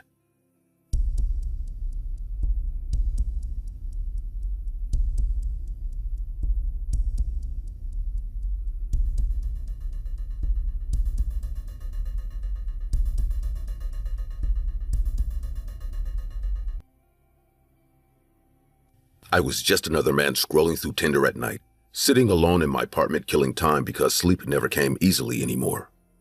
My life was simple and predictable. I worked, came home, and filled the silence with my phone. Tinder wasn't hope or romance for me. It was distraction, something that made the hours pass faster when the walls felt too close. That's when I matched with Marla. Her profile stood out without trying too hard. Natural photos, no forced poses, and always the same small dog in her arms. She looked warm, relaxed, and confident in a way that felt real instead of staged. She messaged first, and the conversation flowed without effort. She laughed easily, asked real questions, and complimented me in a way that didn't feel fake. I kept waiting for the moment where it would turn awkward or cold, but it never did. By the end of the night, she suggested meeting in person. We agreed to meet up at a cafe close to her place. Nothing special, just a simple date. I agreed immediately, telling myself that sometimes things just work out. I arrived early to the cafe and spent several minutes pretending to check my phone while watching the door. When Marla walked in, there was no confusion or disappointment. She looked exactly like her photos, but more live, more present, with a smile that felt directed only at me. She spoke with energy, leaned toward me while I talked, and paid attention in a way that made me feel seen. She touched my arm lightly once, just enough to make my chest tighten. I didn't understand why someone like her was sitting across from me, but I didn't question it. After one drink, she suggested leaving the cafe. She said her place was nearby and quieter. There was no hesitation in her voice, no playful pause. I nodded, trying to act calm while my heart beat too fast. Her apartment was clean and oddly empty, with no photos and no personal details. The music played softly while she poured drinks. We sat close on the couch, and when she kissed me, I didn't stop her. Before anything truly happened, I felt something slip. My focus faded, my reactions slowed, and my body stopped responding the way it should have. I tried to speak, but the words wouldn't form properly. The fear didn't hit immediately. At first, it was confusion mixed with embarrassment, like my body was failing me at the worst possible moment. My head felt heavy, my arms weak, and my vision blurred in and out as I struggled to stay upright. I tried to push myself off the couch, but my legs didn't cooperate. My mouth opened, yet the sound that came out was barely a whisper. Marla watched me with patience, her face calm, her posture relaxed, as if this was unfolding exactly as planned. When I woke up, my wrists and ankles were tied tightly to a bed frame. The cords cut into my skin when I moved, and the room around me was unfamiliar and windowless. Panic rose fast, filling my chest until breathing became difficult. I pulled against the restraints, my muscles shaking from effort and fear, while my thoughts raced without direction. I tried to scream again, but my throat felt raw and dry, producing only broken sounds. The door opened slowly, and Marla stepped inside. A man followed her, his head covered with a dark cloth. The door closed behind them with a final sound that made my stomach drop. Before they touched me, they waited. That waiting felt deliberate, like they wanted me fully awake and aware of what was coming. My breathing grew louder, uneven, and impossible to control as my eyes moved between them. The man approached first and grabbed my arm with firm pressure. He pressed a heavy object against my skin and increased the force slowly. Pain spread deep through my arm, sharp enough to force a scream out of me as my body jerked against the restraints. Marla watched closely, her eyes focused, her mouth relaxed. She didn't flinch when I begged or when my voice broke. She nodded once, and the man moved to my legs, repeating the same action until my muscles cramped violently. I cried openly, my face wet, my voice cracking as I asked why this was happening.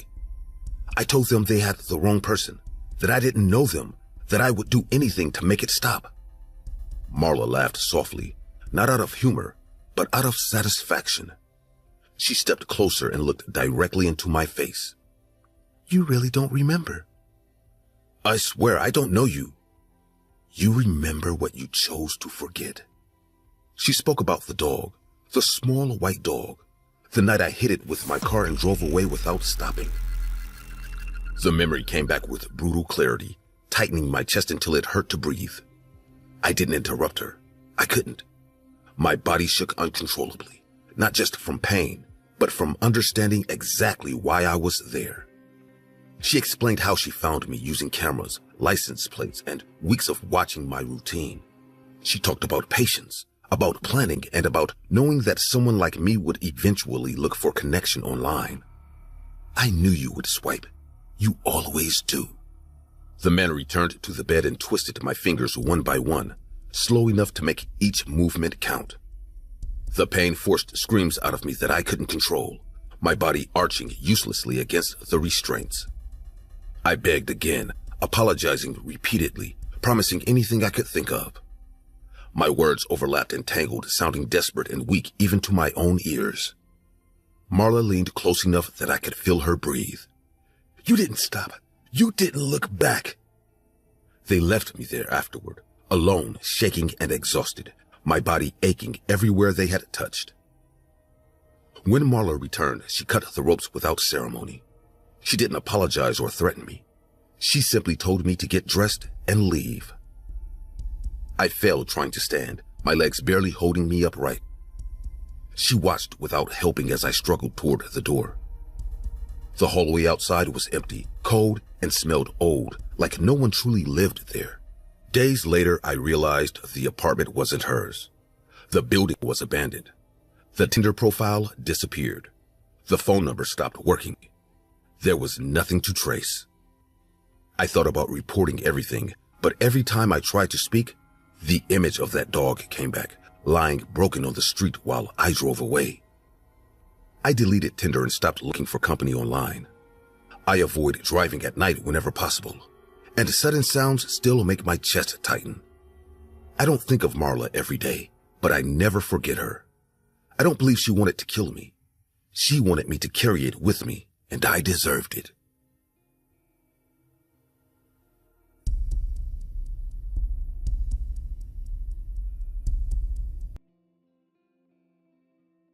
The first time I heard about the Equifax breach, I did what most people do. I checked the website they set up, entered my information, and received the message that yes, my data had been compromised along with 143 million other Americans. They offered free credit monitoring for a year, some vague apology about taking security seriously, and that was supposed to make everything okay. I signed up for the monitoring, changed a few passwords, and told myself it would be fine. People have their data stolen all the time, and nothing happens. That is what I believed until the calls started coming. It began small, the kind of thing you almost do not notice at first. A credit card I never applied for arrived in my mailbox. A collection notice appeared for a medical bill in a city I had never visited. My bank flagged suspicious activity on my checking account, small purchases at gas stations 3 states away happening while I sat in my living room in Portland. I called the fraud departments, disputed the charges, froze my credit, did everything the financial advisors tell you to do when someone steals your identity. But it kept happening, kept escalating, like whoever had my information was not just using it for quick cash, but was actively trying to become me. That is when a friend who works in cybersecurity told me about the dark web markets. He said if I really wanted to understand how bad the breach was, I should look for myself, see what information was actually out there. He walked me through the process, showed me how to download the Tor browser, explained how to navigate the hidden marketplaces where stolen data gets bought and sold like any other commodity. I told myself I was just curious, that I wanted to see what a credit card number or social security number sells for these days, never imagining I would actually find anything specific to me. But I found it, on a marketplace with a name I will not repeat, listed under the category called Fulls, which apparently means complete identity packages. I found myself. Not just my name and social security number, but everything. My date of birth, my mother's maiden name, my previous addresses going back 15 years, my driver's license number, my passport information, my medical records, my employment history, even scanned copies of old tax returns I had filed years ago. The listing included my email passwords, my bank account numbers, my credit card details, and a section labeled Associates that had my parents' information, my sister's information, my ex-girlfriend's information. Everyone connected to me packaged together like a family bundle deal. The price was listed as 0.08 Bitcoin, which at the time worked out to about $300. $300 for my entire life, for everything that made me legally and financially me, sitting on a website where anyone with cryptocurrency and bad intentions could buy it. I sat there staring at the screen, my hands trembling, reading through details so specific and accurate that I could not deny it was real. They had my childhood address, the one I lived at when I was 12. They had my first bank account information from when I was 16. They had medical records from a surgery I had undergone 5 years ago that I had almost forgotten about myself. What broke me was not just seeing the information, it was reading the reviews. The seller had a rating system like Amazon or eBay, and people who had bought identity packages from them left feedback. Good quality data, easy to use, 5 stars. Approved for 2 credit cards and a car loan, highly recommend. Fast delivery, information was accurate, will buy again. People were rating and reviewing the theft of human lives like they were reviewing kitchen appliances, and my listing had dozens of these comments, which meant dozens of people had already purchased my identity, had already used it for purposes I could not even imagine. The terror truly set in when I realized what those reviews meant. Dozens of transactions, dozens of strangers now walking around with my social security number, my banking information, my entire legal existence copied and distributed like a pirated movie. Each one of those buyers could open accounts, take out loans, commit crimes, all under my name, and I would never know until the consequences came crashing down on me. I was no longer one person. I had become dozens, maybe hundreds, all living separate lives that would eventually converge into a nightmare I could not escape. I contacted the FBI immediately, filed reports with the Federal Trade Commission, called every credit bureau and bank and government agency I could think of. They all told me the same thing. Freeze your credit, monitor your accounts, file police reports, be vigilant. But none of them could tell me how to undo what had already been done, how to take back information that was now permanently circulating in criminal networks, being sold and resold, copied and redistributed, impossible to contain or erase. I was told to be patient, to document everything, to treat it like a long-term battle. What they did not tell me was that it was a battle I had already lost. The violations started appearing in waves, each one more disturbing than the last. Credit cards opened in my name at stores I had never been to. Loans taken out using my information for amounts that made my stomach turn. Tax returns filed, claiming refunds that went to addresses I did not recognize. Someone used my identity to rent an apartment in Nevada and then disappeared, leaving me with an eviction on my record. Someone else used it to get arrested for shoplifting in Arizona, which meant when police ran my name, it showed an outstanding warrant in a state I had never even visited. Every time I cleaned up one mess, 2 more appeared, and each new incident felt like a piece of my real self being chipped away, replaced by these phantom versions I could not control. The psychological toll became unbearable. I started having panic attacks whenever my phone rang, terrified it would be another collections agency or another police department asking me to explain crimes I did not commit. I stopped sleeping through the night, waking up every few hours to check my bank accounts, refresh my credit monitoring, search my name online to see what new disaster had appeared. My friends stopped inviting me places because all I could talk about was identity theft. My family grew tired of hearing about it. Everyone around me seemed to think it was a problem that would eventually resolve itself, that I was overreacting. But they were not the ones watching their lives be hijacked in real time. 6 months after I found the original listing, I made the mistake of checking the dark web marketplace again. Morbid curiosity pulled me back, and what I discovered made my blood run cold. My identity package had been updated. It now included recent information, things that had happened after the original breach. New bank statements from accounts I had opened, trying to rebuild my credit. New credit reports showing the damage from the fraudulent accounts. Even photographs that appeared to have been taken from my phone or my computer, images I had never posted online, private moments I thought were safe. Somehow, whoever was controlling my stolen identity had managed to maintain access, to keep harvesting new data, to keep the package fresh and valuable for potential buyers. That is when the full horror hit me. This was not a one-time theft. It was ongoing surveillance, continuous exploitation, a permanent breach that would never close.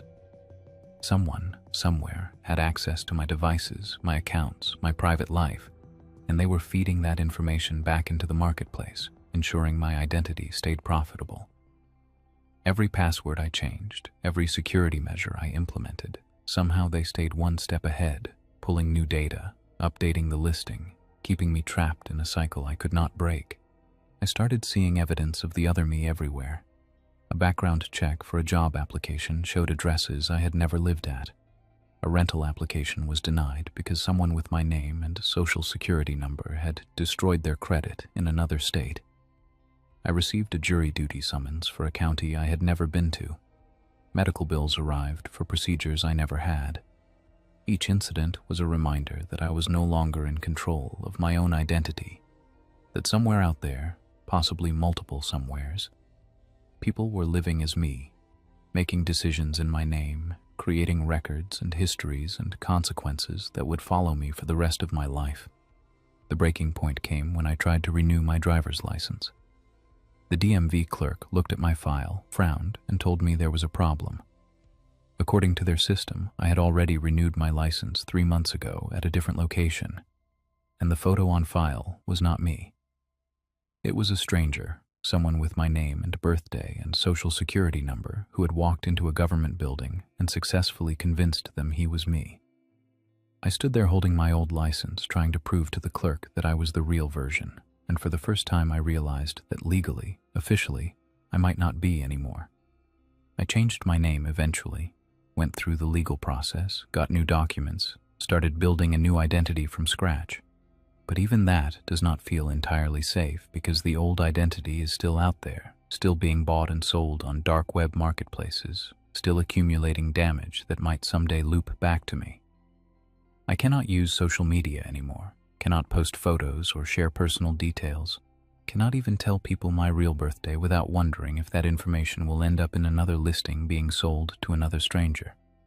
The Equifax breach was not just a data leak. It was the permanent fracturing of identity for millions of people who will spend the rest of their lives proving they are who they say they are. I bought my own identity on the dark web for $300, not because I wanted to commit fraud, but because I needed to see the scope of what had been stolen from me. What I learned was that some things, once taken, can never truly be returned. You can freeze accounts and file reports and change your name, but you cannot undo the fact that somewhere in the digital shadows there is another version of you. And that version, the one built from stolen data and criminal intent, might be more real to the world than you ever will be again.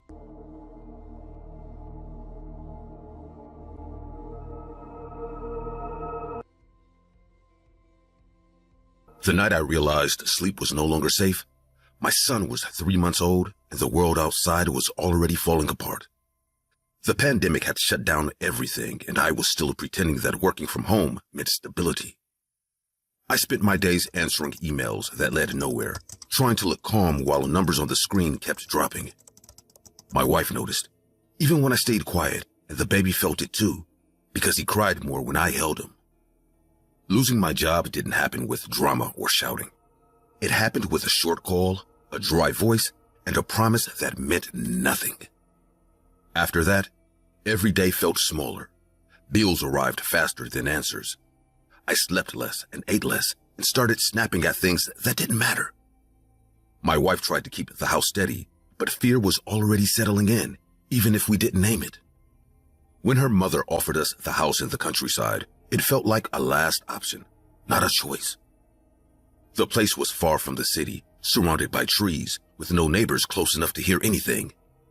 My wife accepted, but later admitted she hated that house as a child. She told me she had seen things there that never left her mind.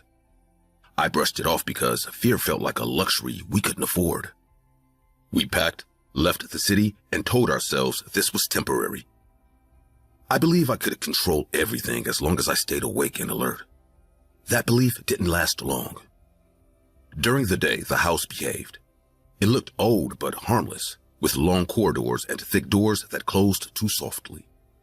At night, the silence became uncomfortable, especially after the baby fell asleep and the house should have relaxed with us. Instead, it stayed tense, like it was waiting for something to start. Before anything strange happened, there was always a long stretch of quiet that made my stomach tighten. No wind outside, no animals, no distant sounds. My wife noticed it too, because she stopped turning off the bedside lamp. She said it helped her sleep, but she never slept deeply. The noises started slowly. Scraping sounds inside the walls, like something dragging its weight from one side to the other. Furniture shifted without reason, never enough to crash or fall, just enough to be noticed. I checked every room, every corner, and found nothing. Each explanation I gave sounded weaker than the last. My wife began holding the baby tighter at night, She asked me if I had heard footsteps near the crib. I told her no, even when I had. I didn't want to feed her fear, but mine was already growing. Before the first paralysis, the tension built for hours. I lay in bed staring at the ceiling, feeling my body sink while my mind stayed sharp and alert. Sleep came suddenly, like someone flipping a switch without warning. I woke up fully aware of the room, but unable to move a single muscle. My eyes opened, my breathing worked, but my body refused every command. Panic hit hard and fast because I understood immediately what was happening and couldn't stop it. I tried to call my wife, but my mouth wouldn't open properly. The pressure on my chest increased, not heavy, but firm, like something holding me in place. My heart raced and I could feel it in my ears. I noticed movement near the crib, slow and deliberate. My baby was awake, making soft sounds, unaware of anything wrong. The fear wasn't abstract anymore. It was focused, sharp, and aimed directly at him. After that night, I was scared of falling asleep. My wife noticed the dark circles under my eyes and the way my hands shook in the mornings. I didn't hide it anymore. I told her everything, and she believed me without hesitation, which somehow made it worse. The paralysis returned almost every night. Each time it lasted longer, and my fear grew faster. I stopped trying to fight it because resistance made my breathing harder. I lay there trapped, listening to my own heart while waiting for whatever came next. The worst night that changed everything, I watched a small figure appear beside the crib. It moved carefully like it understood balance and weight. It leaned over the crib, touching the mattress first, testing it, then bringing its face close to my baby's legs. I could hear it breathing slow and controlled while my chest tightened and my mouth stayed useless, unable to call for help. Before the worst moment, there was a long pause that made my thoughts spiral. I knew something else was there, even before I saw it. My body reacted with pure fear, but my paralysis didn't break. A second presence entered the room, taller and heavier. It moved slower, like it didn't need to rush. The smaller one didn't look back. It stayed focused on the crib, on my baby. The taller figure reached out, stopping inches from my son. I felt my chest tighten until breathing hurt. My fingers twitched, then my arm. Fear forced my body to respond, tearing me out of paralysis. I screamed and sat up at the same time. My wife grabbed the baby, crying and shaking. When I looked into the crib, one sock was gone. We searched everywhere. It never appeared again. The tension stayed even during the day. My wife insisted on calling people who understood these things. I didn't argue. I was tired of pretending logic could fix this. They walked the property and stood at a tall, thin tree with a narrow hole in the trunk. Their faces changed when they saw it. Before they began, the wind picked up hard and sudden, shaking the branches violently. They started praying, voices steady but tense.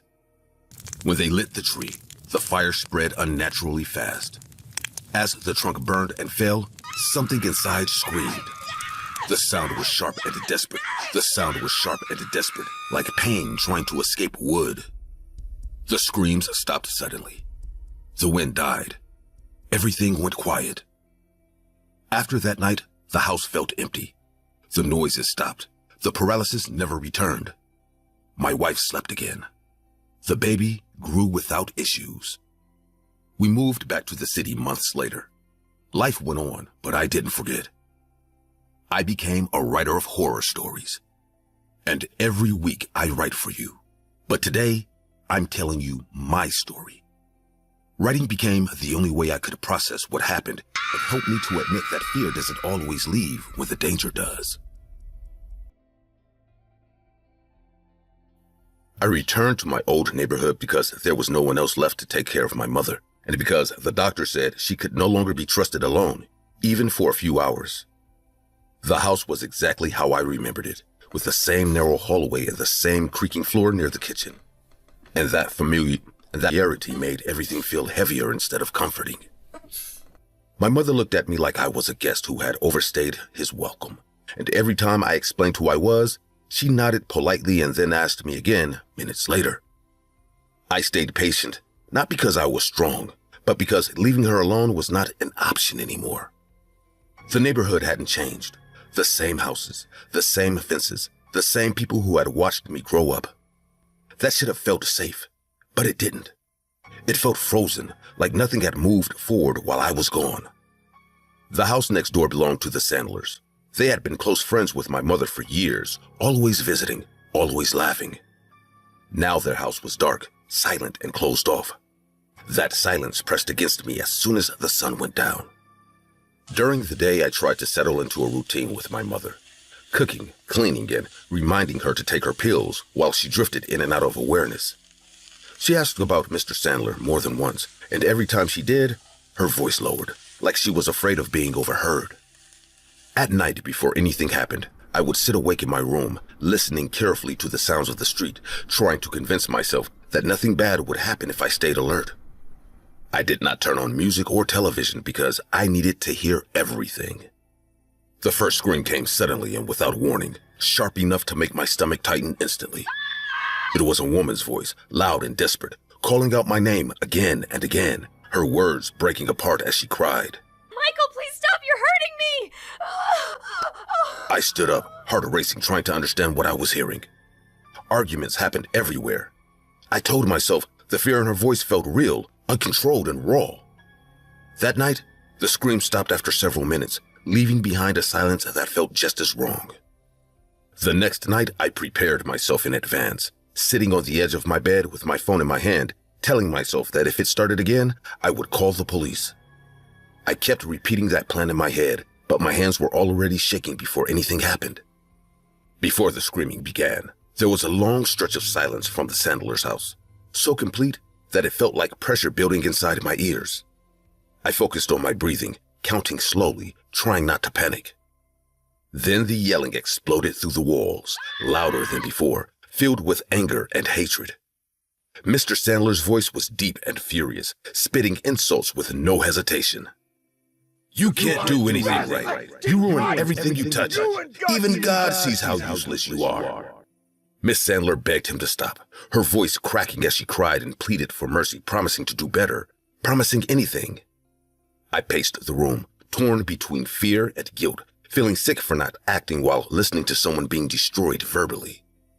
Something heavy crashed to the floor, followed by the sound of furniture being thrown. My heart pounded so hard it hurt, and when he screamed that he would kill her, I snapped, running to the kitchen and grabbing the first knife I could find. Before entering the Sandler's house, I stood outside their window, frozen, listening to the shouting inside while my mind screamed at me to turn back. My body felt weak, my legs stiff, but the thought of doing nothing felt worse. The house was completely dark when I climbed inside, and the smell hit me immediately, thick and rotten, like old food left to decay for weeks. I stepped carefully, trying not to make noise, every muscle tense. Before I heard them again, the silence returned, stretching out until my breathing sounded too loud. Sweat ran down my back as I waited, knife shaking in my hand. From the bedroom down the hall, a man's voice spoke calmly, almost amused. You really shouldn't be here. This is none of your business. The lights flickered, then went out completely. Objects began falling around me, chairs tipping over, plates smashing against the floor, while the screams returned in full force, replaying the same argument word for word, as if the house itself was repeating it. I ran through the house, opening doors, searching desperately for Miss Sandler, my chest tight and my vision blurry with panic. Every room was empty, covered in overturned furniture and signs of chaos, but no people. The voices followed me, always just ahead, growing louder, more intense, until I reached the bedroom where the argument sounded strongest. When I opened the door, the room was empty, clean in a way that felt wrong. Miss Sandler screamed for help, her voice filled with terror and pain, while Mr. Sandler shouted cruel insults about her worth, her faith, and her failures. His voice rose as he described exactly how she deserved what was happening to her.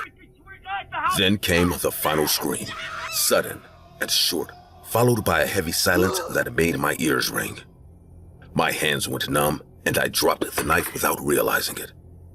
All of the doors slammed shut at once, trapping me inside while his voice roared through the house. "Get out! You are not wanted here!" A light bulb exploded above me, glass cutting my arm, and I ran blindly toward the exit, sobbing and gasping for air as I escaped into the night. I didn't sleep for days after that, barely eating, barely speaking, replaying every sound in my head. My mother noticed my fear but could not understand it, and that made it worse. When I finally asked a neighbor about the Sandlers, she looked at me with shock and pity. She told me how Mr. Sandler had stabbed his wife during a breakdown, screaming about demons and punishment before taking his own life. I listened to this terrifying story without knowing that the worst was yet to come. When I asked when this happened, my neighbor's answer left me speechless. In a few weeks, it will be 3 years since the day it happened. I will never leave my mother alone again, not even for a short walk, because I know what ignoring fear can do. The Sandler's house remains empty, but at night, I still hear faint sounds coming from inside, repeating the same argument over and over.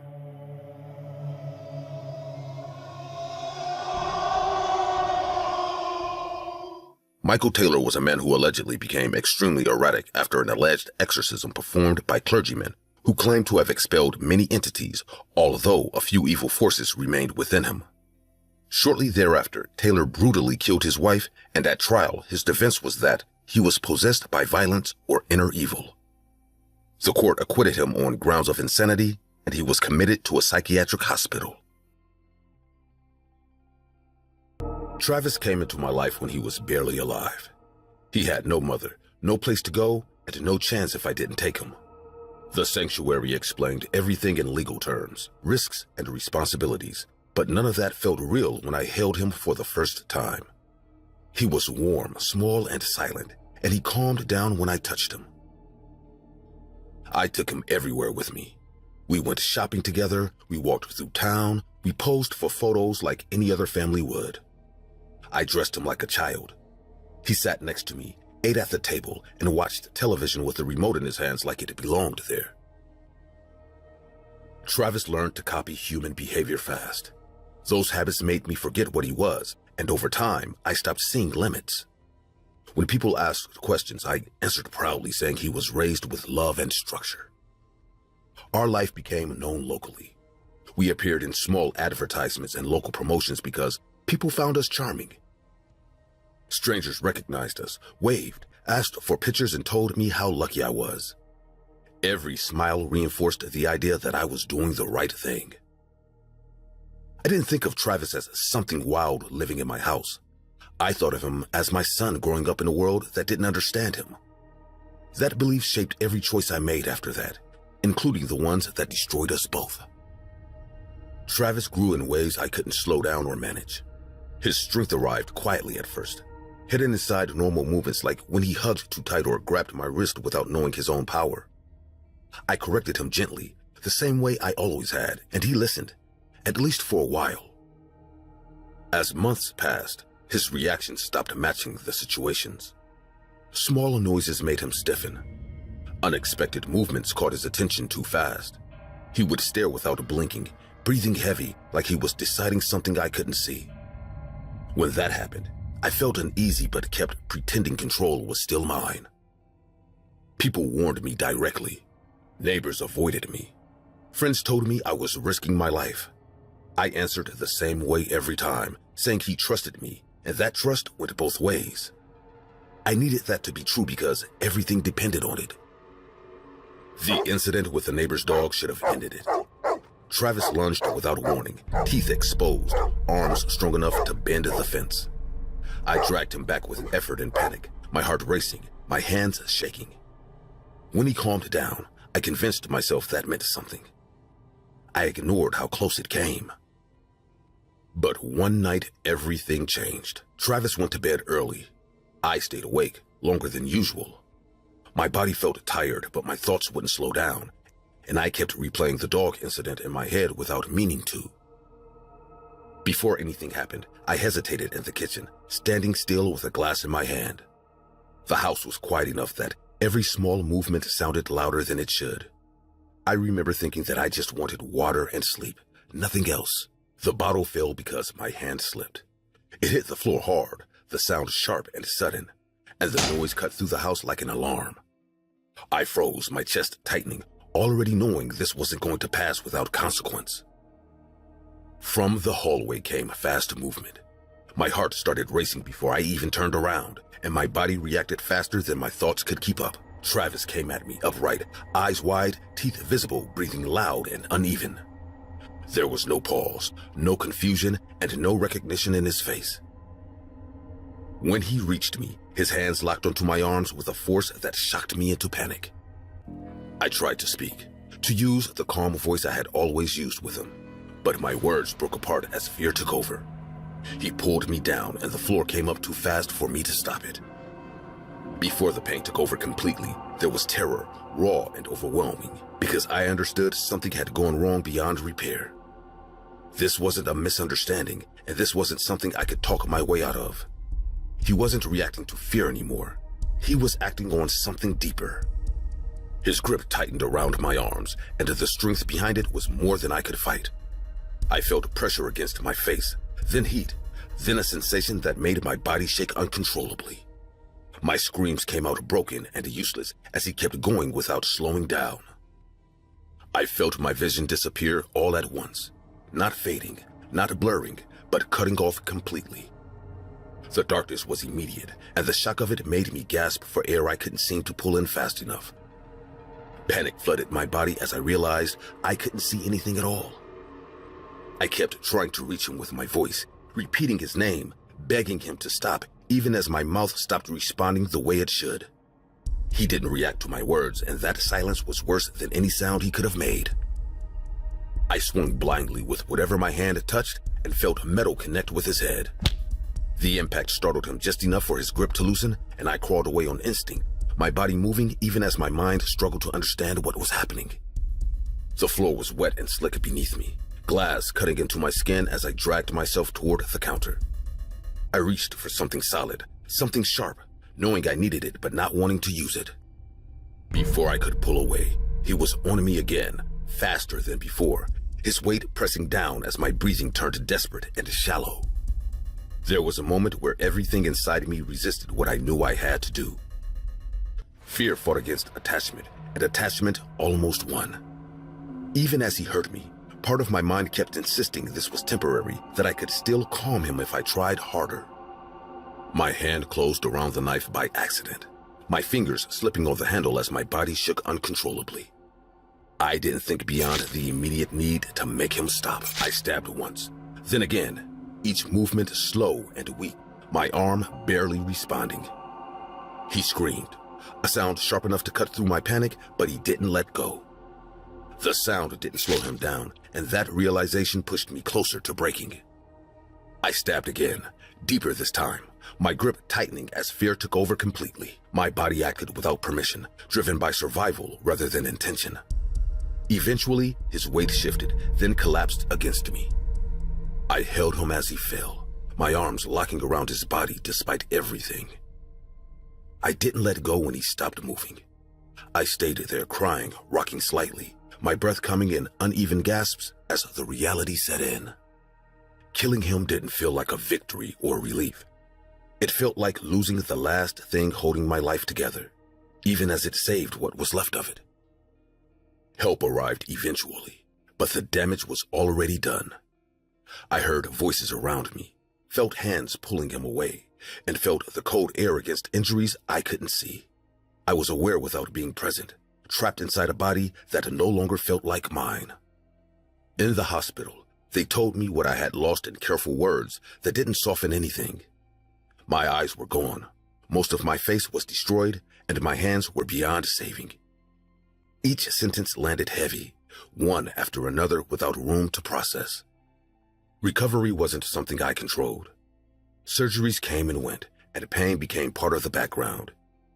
Years later, a face transplant gave me something functional, but not familiar. I learned to live inside a body shaped by survival, not choice. I survived, damaged and altered, carrying the weight of what I did and why I did it. I don't think of Travis as a monster, and I don't pretend love was enough to save us. What happened wasn't a failure of care, but a refusal to accept limits that were always there. That's the truth, and it doesn't need anything added to it. Charla Nash was severely attacked in 2009 by a chimpanzee named Travis, who had been kept as a pet by his owner, Sandra Harold. Nash went to the hospital to help return Travis after he escaped, but the animal suddenly became violent and attacked her for several minutes. The injuries were catastrophic, leaving Nash with extensive facial damage, loss of hands, and permanent blindness. Police eventually shot and killed the chimpanzee to stop the attack.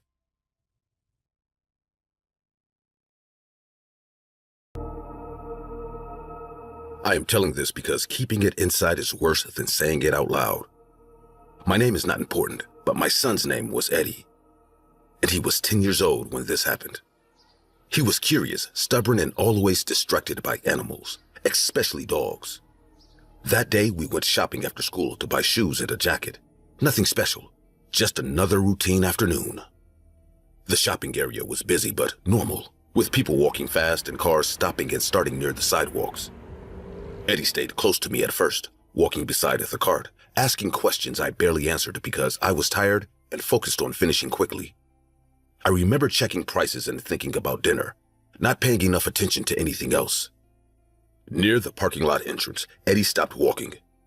A stray dog was sitting near a trash bin, calm and quiet with dirty fur and soft eyes. The dog looked friendly, but what caught my attention was how he was watching Eddie. The dog stood up slowly and took 2 steps closer, close enough that I could see its eyes clearly. They were too focused, fixed on Eddie without blinking. The dog did not bark, did not move its head, and did not react to the noise around us. Eddie crouched and smiled, already asking if we could take it home. I told him no right away and pulled the cart forward. I said it was not safe and that we did not have time. He followed me slowly, turning around to look at the dog again, and I did not stop to make sure he was still right behind me. As we moved forward, I looked back once. The dog had not followed us, but it had turned its head and was still staring in our direction, completely still as if waiting. Inside the store, everything felt normal for a few minutes. I stood in line, paid for the shoes, and listened to the cashier talk about discounts I did not care about. My phone buzzed in my pocket, but I ignored it because I wanted to leave. When I turned around to tell Eddie we were done, he was not there. At first, I thought he had stepped a few feet away, maybe to look at toys or displays near the entrance. I called his name in a normal voice and waited. Nothing happened. I walked toward the door and looked outside, expecting to see him standing near the car or the sidewalk. He was nowhere. My breathing started to change as I walked faster, calling his name louder, checking every corner he could have reached. I asked employees if they had seen a boy in a blue hoodie. They all shook their heads. The noise around me grew louder, and my hands started shaking as I realized too much time had passed. At the edge of the park, I saw the narrow alley between 2 buildings. It led away from the street, dark, even during the afternoon. I did not want to go there, but my body moved before I could stop it. Before stepping into the alley, I stopped and listened, trying to hear anything familiar, but there were no voices and no footsteps coming from inside. My heart was beating so hard I could feel it in my throat, and my hands were wet with sweat as I took a step forward. A few meters in, I saw one of Eddie's sneakers lying on the ground. It was on its side, still tied, not thrown, not crushed. My stomach dropped and my legs felt weak as I picked it up. The shoe was warm, and that detail made my chest tighten because it meant he had been there moments before. From that moment, fear took control. My thoughts became loud and messy, and I could not slow them down. I started calling his name over and over, louder each time, my voice breaking as I moved deeper into the alley without thinking about danger. At the end of the alley, something was moving. At first, my mind tried to force the image into something familiar, and I recognized the same color of the dog, the same shape of the head, and the same bent ear. The dog stood up, taller than any person. Its body twisted and wrong with legs bent backwards and shoulders in a way no dog should. The creature turned toward me and I saw the same eyes I had seen earlier, unchanged, fixed and focused. Its mouth was wider now, its teeth wrong, chewing slowly with blood running down its chin. I froze because my body refused to move, and fear became heavy and sharp, pressing down on me until breathing felt like work. The thing turned toward me, chewing slowly, blood covering its mouth, not rushing, not hiding. Before it moved, my vision blurred, and my ears rang as panic took full control. I recognized the fur, the color, and the shape of the head, and that realization hit me harder than fear itself. This was the same dog my son had touched minutes earlier, the same one that had waited quietly near the trash bin. My body reacted late because part of my brain still tried to reject what my eyes were seeing. The creature suddenly rushed forward, faster than I expected, its movements heavy and certain like it already knew I could not stop it. As it closed the distance, I saw its face clearly, stretched and wrong, but with the same fixed eyes that had stared at Eddie in the parking lot. I felt a sharp, tearing pain as its claws ripped into my forearm, pulling skin and flesh apart with force, and the impact sent me crashing hard against the wall. I fell to the ground screaming, pressing my back against the cold surface, watching it pass me instead of finishing the attack. As it moved away, it spat something onto the ground near my feet. It was a small plastic dinosaur, dirty and wet, one I recognized instantly, and that moment broke something inside me because there was no doubt left about what it had done. My body shook uncontrollably as blood soaked through my sleeve and my arm burned and throbbed with every heartbeat. I tried to stand and failed, my legs refusing to support my weight. I dragged myself forward using one arm, crying loudly, calling Eddie's name again and again, even though I already knew there would be no answer. The creature ran toward the street, dropping to all fours as it moved, its steps louder and heavy, moving exactly like the animal it had pretended to be before. I heard distant screams and sudden car horns as it disappeared, leaving me bleeding and broken in the alley, unable to follow and unable to look away from what it had left behind. Before the ambulance arrived, I sat on the curb, shaking violently, unable to stop crying or focus on the voices around me. My arm was wrapped in cloth, but blood kept seeping through, and every movement sent pain through my body. The police asked questions while the medics worked, speaking quickly and calmly as if this was normal. I tried to explain what I saw, struggling to find words, my voice weak and uneven. When I described the creature, their expressions changed, and they stopped writing. They searched the alley and found blood. Too much to explain, but they did not find Eddie. The word missing followed every report, every call, every update. No one said dead, but no one said alive either.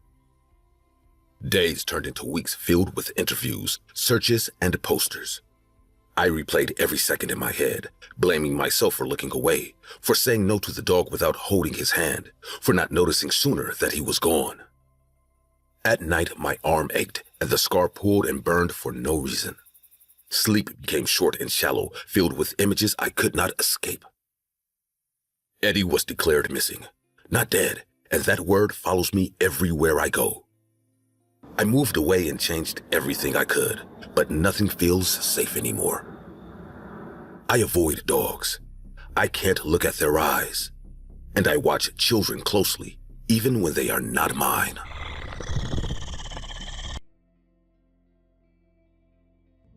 The first thing you need to understand is that nothing about me suggested I was the kind of man this would happen to, and that belief is exactly what made everything worse.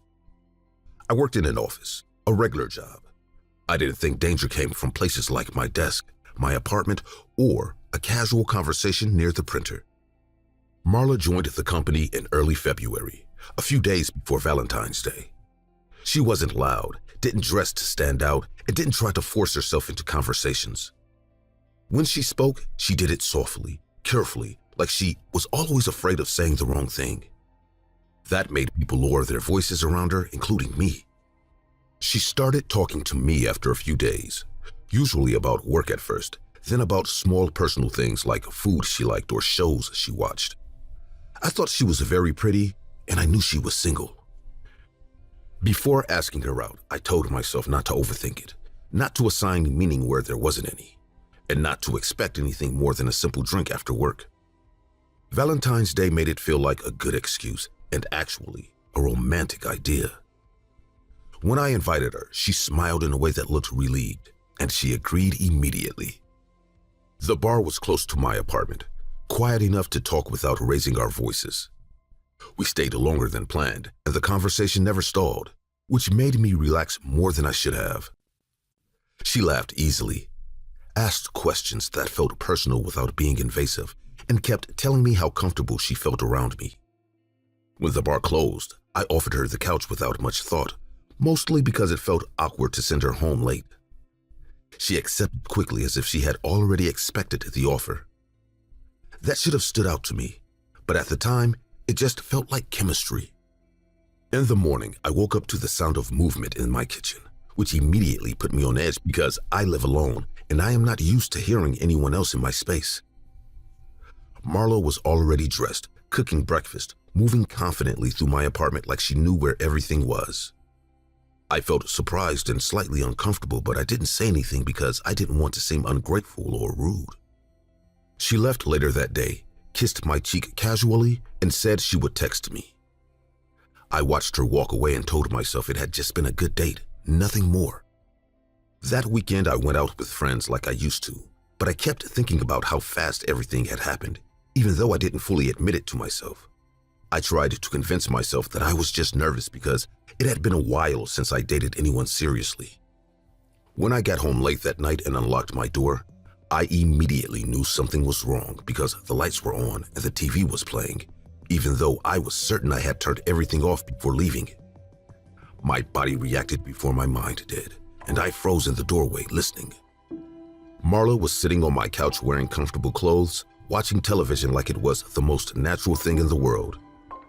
When I asked how she got inside, my voice came out tighter than I expected, and she responded calmly saying she had made a copy of my key earlier, asking if that was okay like it was a small favor. I felt very confused and somewhat nervous. I told her that was too much, that we were moving too fast and that she should have asked me first. She nodded, apologized softly, and then asked what I wanted for dinner, completely ignoring the fact that I was visibly shaken. She stayed the entire weekend. Every time I tried to bring up the conversation again, she redirected it, smiled, or acted hurt enough to make me back off. I started feeling trapped inside my own apartment, sleeping lightly, locking my bedroom door at night, and listening for movement. By Monday, I was exhausted, anxious, and desperate for distance, believing that work would create a barrier she couldn't cross. That illusion shattered the moment I saw her at the office, standing confidently among coworkers, laughing and touching people's arms while telling stories. When I approached the group, the mood shifted immediately, and several coworkers congratulated me, mentioning how happy they were for us. My confusion turned into dread when Marla casually said we were a couple and that we were planning a future together. She spoke about marriage like it was a scheduled task, saying she was just waiting for me to propose and that she trusted I would do it soon. My heart was pounding so hard I could hear it in my ears, and my hands started shaking in a way I couldn't control. I asked her to talk after work, barely holding myself together for the rest of the day. Outside, I finally said everything I had been holding back, explaining that we were not together, that I never agreed to any of this, and that she needed to return the key and to leave me alone. Her reaction was immediate and intense. Her face hardened, her breathing became shallow, and her voice dropped when she told me I was humiliating her. After that, she stopped speaking to me entirely, and the silence felt heavier rather than relieving. Weeks passed with no interaction, and I slowly began to relax, thinking the situation had resolved itself. But the worst was yet to come. It all started on one of our coworkers' birthdays. I attended, confident that Marla wouldn't be there. She had been very isolated in recent weeks and didn't even have a relationship with the birthday guy. We heard a scream echo through the room, sharp enough to silence everyone. Marla stood outside the bathroom, shaking, crying, barely able to speak, saying one of our coworkers had attacked her and that she defended herself. Inside, the man lay unconscious on the floor. The room filled with panic, shouting, and fear, and people immediately surrounded her, offering comfort and support. I felt guilt rise in my chest, thinking that maybe my rejection had pushed her into something traumatic. That thought ate at me, and I started checking on her, walking her home and staying close, believing I was helping someone fragile. Without asking, she moved back into my apartment. This time, she didn't even pretend it was temporary. She was cheerful, energetic, and disturbingly unaffected by what had happened. The man was hospitalized, unconscious, and she talked about it like it was already behind her. The disconnect terrified me. I slept less, avoided being alone with her when possible, and started feeling watched even when she wasn't in the room. One day, 2 police officers knocked on my door. They were asking for Marla by name. They explained everything carefully, telling me that the hospitalized man had woken up, spoken to them, and denied every accusation. The security footage confirmed his story, showing Marla following him, drugging his drink, and attacking him. As they spoke, Marla appeared behind me, calm and smiling as if this was just another inconvenience. When they arrested her, she didn't struggle. She looked at me and said, "Love required commitment, and commitment required action." I felt sick, dizzy, and ashamed, realizing how close I had come to being the next person she framed or harmed. Valentine's Day still arrives every year, but now it feels like a warning rather than a celebration. I learned that danger doesn't always come loudly or violently at first. Sometimes it comes quietly, smiling, and already holding a copy of your key.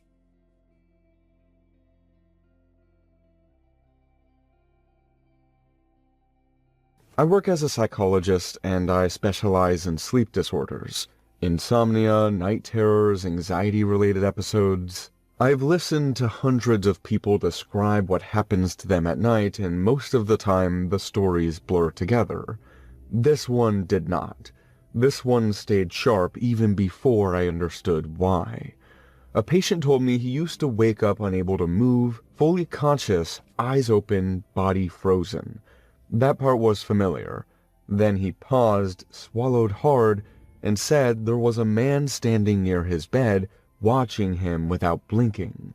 He said the man's face was close enough that he could see every line of it, even though the room was dark. I asked him to describe the face. He hesitated longer than I expected, and when he finally spoke, his voice dropped.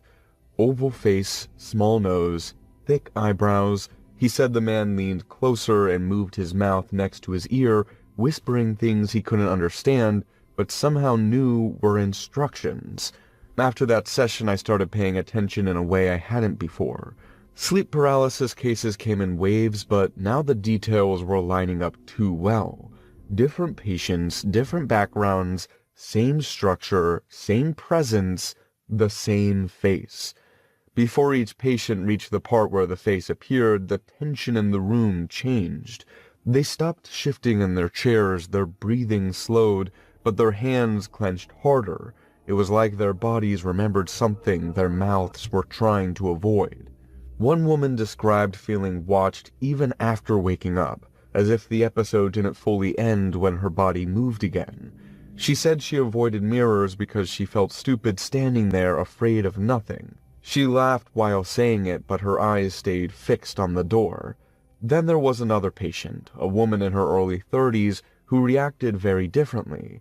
When she spoke about the man, her voice softened instead of tightening. She said she fell in love with him the first time she saw him in her dream, even though she admitted he was not attractive. She described him with the same details as the others, but her tone carried warmth instead of fear. She said that in her dreams he treated her kindly at first. He brought her flowers, jewelry, he took her to dinner, to the beach, to watch the sunset. She smiled while talking about it, and that smile made my stomach turn because it did not match the fear I had already seen in others. I did not sleep well after that. I kept replaying the sessions in my head, not as a professional analysis, but as a growing sense that something was pressing closer. Before the fear fully arrived, there was anticipation, and that anticipation felt physical, sitting heavy in my chest and throat. I decided to run a controlled exercise. I asked several patients to either draw the face or describe it in detail, telling them it could help externalize the fear. Most of them resisted. One man asked me if that would make it worse. I told him I didn't know, which was the first honest answer I'd given all week. The drawings were nearly identical. Same proportions, same expressionless mouth, same eyebrows. Even the spacing between the eyes matched in ways that should not happen by chance. I felt my hands start shaking as I laid them side by side on my desk. The first paralysis hit me a few nights after I reviewed the drawings alone in my office. I fell asleep on the couch without planning to, exhausted with my notes still open. I woke up fully aware of the room, the sounds outside, and the fact that my body was completely unresponsive. Before panic took over, there was a sharp moment of understanding. I knew exactly what was happening, and I knew that knowledge would not protect me. My chest felt heavy as if someone was slowly leaning their weight onto me, waiting to see how much I could endure. He was already there when I realized I couldn't move, standing beside the couch, close enough that I could see his face clearly. Oval face, small nose, thick eyebrows. His eyes were fixed on me with focus, not curiosity, as if he was inspecting something that belonged to him. I recognized it immediately, which did not help. My heart raced, but my body refused to respond. He leaned toward my ear and whispered with irritation no longer vague or distant. He wanted me to stop listening, stop asking questions. The pressure on my chest increased when my breathing became uneven. After that night, the paralysis became frequent and unpredictable. It happened during short naps, during the night, and sometimes just before waking up. Each time he appeared faster with less hesitation, as if he no longer needed permission. His behavior grew more aggressive with every episode. He grabbed my arms, pressing them down hard enough that I could feel pain despite being unable to move. The pressure felt deliberate, controlled, meant to remind me how helpless I was. One of my patients stopped coming after a violent episode. Another begged me to stop asking questions. The romantic patient returned once more, terrified, and told me he had become cruel, punishing her for talking to me. The final episode came without warning. I woke up already trapped, my body frozen, my chest tight, my heart racing. He appeared immediately, closer than ever, his expression tense and hostile. He pressed his hand against my throat, not enough to stop my breathing, but enough to make his control clear. His voice was sharp and direct now. He told me to stop giving him attention, to stop allowing his face to exist outside the dreams. I did not fight him. I stopped reacting. I forced my thoughts into silence, refusing to respond to his presence or his demands. Slowly, the pressure eased and the paralysis released its hold. When I woke up, my throat burned and my body ached, but the room was empty. I shut everything down after that. I canceled appointments, destroyed the drawings, and deleted every recording. I understood that attention was not harmless, it was an invitation. Some former patients say the episode stopped when they stopped talking about him.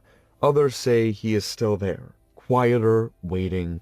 I don't ask for details. I still experience sleep paralysis sometimes, but he doesn't appear anymore. I know better than to assume that means he's gone. Have you ever dreamed about this man? If you have seen his face, don't describe it. The more attention he receives, the closer he gets. My YouTube channel was not about danger. I filmed abandoned places, strange beliefs, and small communities that claimed to have answers for people who felt lost. I never broke into places, never provoked anyone, and never stayed longer than needed. I talked to people, recorded what they allowed, and left. That routine made me feel safe, even when the topics were uncomfortable. A girl called April contacted me through a private message.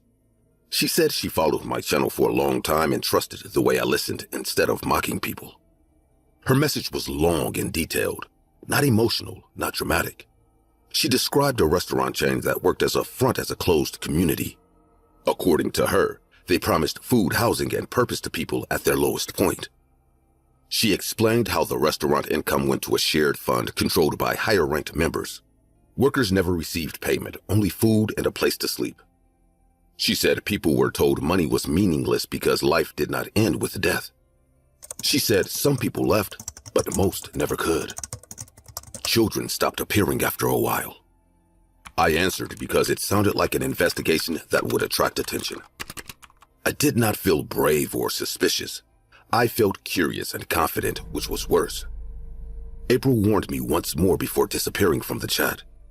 She said the community never chased people. They waited. Before going, I searched for information. Small local articles mentioned labor exploitation, missing minors, and families that cut contact with relatives.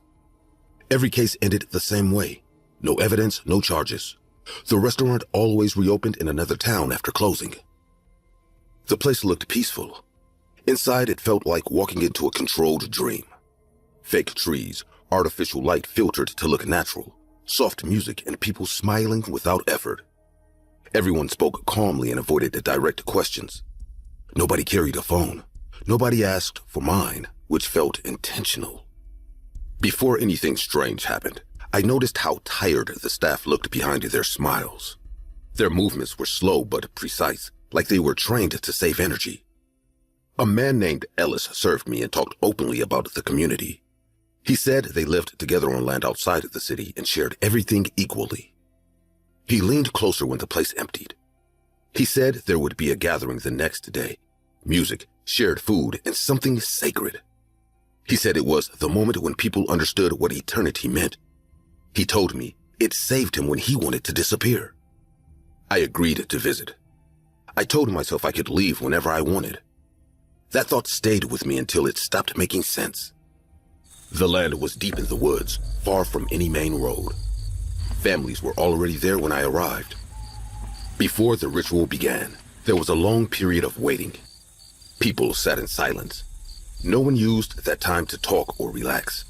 It felt like everyone was holding something inside, waiting for permission to release it. I stood near the edge, unsure if I was allowed to sit. The tension built slowly. The air was quiet, but not calm. People avoided looking directly at the trees surrounding the clearing. Wooden masks hid their faces. I stayed where I was because nobody told me to move, and moving felt dangerous. The story of Basa Haun was spoken aloud, not as a myth, but as truth. They said he was older than humans, older than gods, a keeper of land who demanded balance. He did not care about morality, only offerings. The chanting did not summon anything holy. When the chains were pulled from the wooden gate at the edge of the clearing, what came out was not a god answering prayers, but an animal released from confinement. The creature was real, too real. Massive, deformed, covered in filthy hair, matted with dried blood and mud.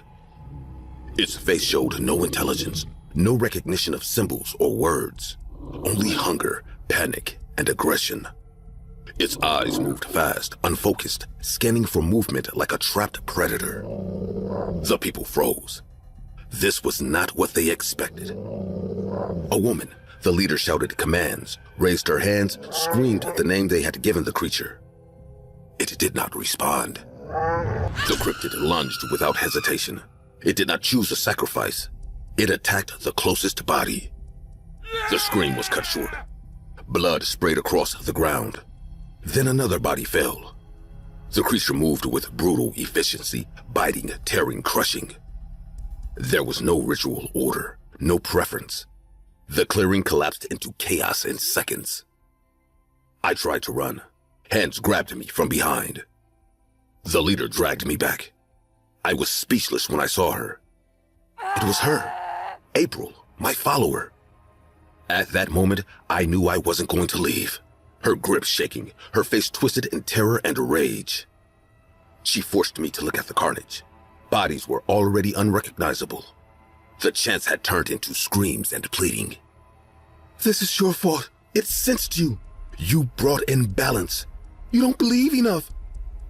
She shook me violently, screaming inches from my face as if accusing me could restore control. I tried to pull away, but I was weak, frozen, unable to understand how fast everything had fallen apart. April did not even have time to scream. The cryptid lunged forward and bit directly into her neck. Teeth tore through flesh and bone. The sound was wet and final. The body collapsed instantly, lifeless before it hit the ground. Blood soaked my clothes. The creature lifted its head slowly. Its eyes locked on me. I ran. Branches cut my face, roots caught my feet. My lungs burned, my vision blurred, and still I ran. The sounds behind me grew closer, heavier, shaking the ground. I reached a small slope hidden by foliage and lost my footing. I fell hard, rolling down the hill, hitting rocks and dirt until my body stopped responding. Pain exploded through my shoulder and leg. The sounds stopped. When I finally crawled away, I did not look back. The police found the site 2 days later after reports of screaming and gunshots from nearby roads.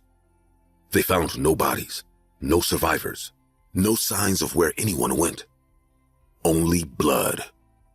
So much blood that the ground was permanently stained. Torn clothing, broken masks, shattered bowls. No remains large enough to identify. No tracks leading away. The case was closed as a mass disappearance. They never found the creature. That thing was not a god, not a demon, not intelligent enough to bargain. It was a wild cryptid, trapped and fed by humans who needed meaning more than truth. They didn't control it. They never did. The Basajaun is a legendary creature from Basque mythology, meaning Lord of the Forest. A hairy humanoid giant who lives in the woods and protects shepherds and their flocks, warning of storms with whistles and teaching humanity secrets such as agriculture and blacksmithing, representing ancestral wisdom and connection with nature, although he is sometimes also seen as a wild and fearsome being. The first message he sent me through Instagram was a silly meme, and I answered it without thinking, which is how most bad things start.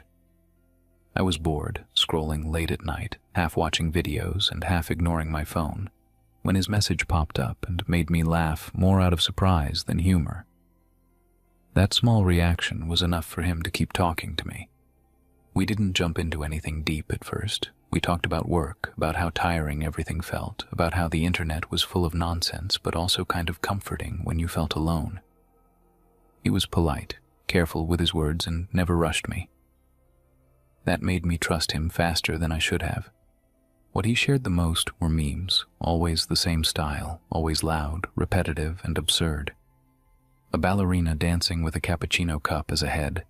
He called her Ballerina Cappuccina. I didn't understand the joke, and I told him that, but he said it was normal, that everyone was into it now, that it was just part of a trend. I believed him because I didn't know better. He never uploaded photos of himself, and I noticed it, but I ignored it. Plenty of people avoided showing their face online. I did too, sometimes. Nothing felt dangerous yet, just strange in a harmless way. After weeks of talking, he asked to meet in person. His name was Adrian. He suggested a cafe near my place during the afternoon, public and simple. I agreed because there was no obvious reason not to, and because part of me wanted to prove to myself that I wasn't paranoid. He arrived early and stood up when he saw me. He looked normal, even attractive, with tired eyes and nervous hands. He smiled too often, but he listened closely when I spoke, nodding as if every word mattered. That attention felt good, and it lowered my guard more than I want to admit. The conversation flowed easily, but there were moments where he drifted, staring at his coffee like he was thinking about something else entirely. When I asked him what he was thinking, he said nothing important, just life, just ideas. I didn't push. When he invited me to his apartment to watch a movie, I hesitated, but not long enough. It felt like the expected next step, and I didn't want to look childish or afraid. I told myself I could leave whenever I wanted. His apartment building was old and narrow. Inside, the place was small, dim, and messy, but not threatening. Clothes on chairs, papers everywhere, empty coffee cups stacked without care. The walls were covered with images, and my stomach tightened when I recognized the same character over and over again. Ballerina Cappuccina was everywhere. Before he did anything else, he offered me coffee. I told him we had just had some, but he insisted with a nervous smile, saying this one was special. I accepted a small cup just to avoid tension, already feeling uncomfortable, but not ready to admit it out loud. I asked about the images on the walls, trying to keep my tone light, but the moment the question left my mouth, his expression changed. His smile dropped, his shoulders stiffened, and he looked at me in a way that made my skin crawl, as if I had crossed a line without knowing it was there. He told me they weren't memes, that they were perfect creations made by something greater than us. His voice wasn't loud, but it was intense, controlled, and full of emotion. He asked me to sit down and promised that everything would make sense once I saw his videos. Before he turned on the TV, there was a heavy pause where he stood blocking the screen, breathing slowly like he was calming himself down. I felt trapped in that silence. The video started innocent enough, with the familiar dance and music, but his voice narrated over it, talking about devotion and transformation. Then the image began to break apart, the colors turning harsh and aggressive, the sound warping into something uncomfortable. Symbols flashed quickly and the screen filled with red. My heart started racing hard enough to make my chest hurt. I told him to turn it off, that I didn't like it, and that I wanted to leave. My voice cracked, and I hated that it did, because he noticed immediately. He told me I was being impatient, and he started yelling, not just angry, but hurt, asking how I dared to disrespect the woman of his life. His face was red, his eyes wide, his hands clenched so tight they trembled. He said I didn't understand anything, that I was ignorant, that I was ruining something sacred. Fear finally took control of my body. I ran for the door, pulling at the handle with shaking hands, but it didn't open. When I turned around, he was already there, his face twisted with rage and desperation. The blow came from the side. Something hard struck my head, and the room spun violently. I fell, my vision breaking apart, and the last thing I saw was him standing over me, breathing heavily, repeating her name under his breath. I woke up on a cold concrete floor with my wrists burning from the ropes cutting into my skin. The room was low and narrow, a basement filled with toys, empty coffee cups, and images of ballerina cappuccina covering every surface. The smell of old coffee and damp air made me gag. Before he came into view, I heard his footsteps approaching slowly, deliberately, as if he wanted me to hear him. When he crouched in front of me, his voice was calm again, almost gentle, which terrified me more than his shouting. He told me I shouldn't react like that I had provoked him by insulting her. He said he didn't want violence, that he just wanted help bringing her into the real world. His logic was broken, but his confidence was absolute. I told him my family would look for me, that people would notice I was gone, and he laughed openly. He said I was alone, that he knew it, that loneliness was why I was perfect for this. Hearing him say my own fear out loud crushed something inside me. He dressed me in ballet clothes while I struggled uselessly, then forced coffee into my mouth, cup after cup. I vomited, cried, begged him to stop, but he kept going until the caffeine burned through my body and everything went dark. I woke up tied tighter, my head pounding, my body shaking but awake because the caffeine wouldn't let me rest. He stood in front of me holding a large knife, talking nonstop about completion and devotion, his voice trembling with excitement. He cut my hair roughly, pulling and slicing without care, then forced a large cup over my head, scraping my skin. Stepping back to admire his work, saying I was almost perfect, almost ready. When he raised the knife again, panic exploded through me, but the caffeine kept my body responsive. When he leaned closer, I slammed the cup into his face with everything I had. He fell back, screaming, and the knife slid across the floor. I used my feet to drag it closer and cut the ropes with shaking hands. He grabbed my ankle, screaming that I belonged to him, that I would never escape. I kicked free, ripped the cup off my head, and hit him again before running. I don't remember how I got outside, only that I didn't stop running until my lungs burned and my legs gave out. The police came later, and they took him away, along with boxes of tapes, cups, and images. They told me I was lucky, but luck doesn't explain the nightmares or the way my body reacts to the smell of coffee now. I deleted everything, but the memes still appear sometimes. They are everywhere.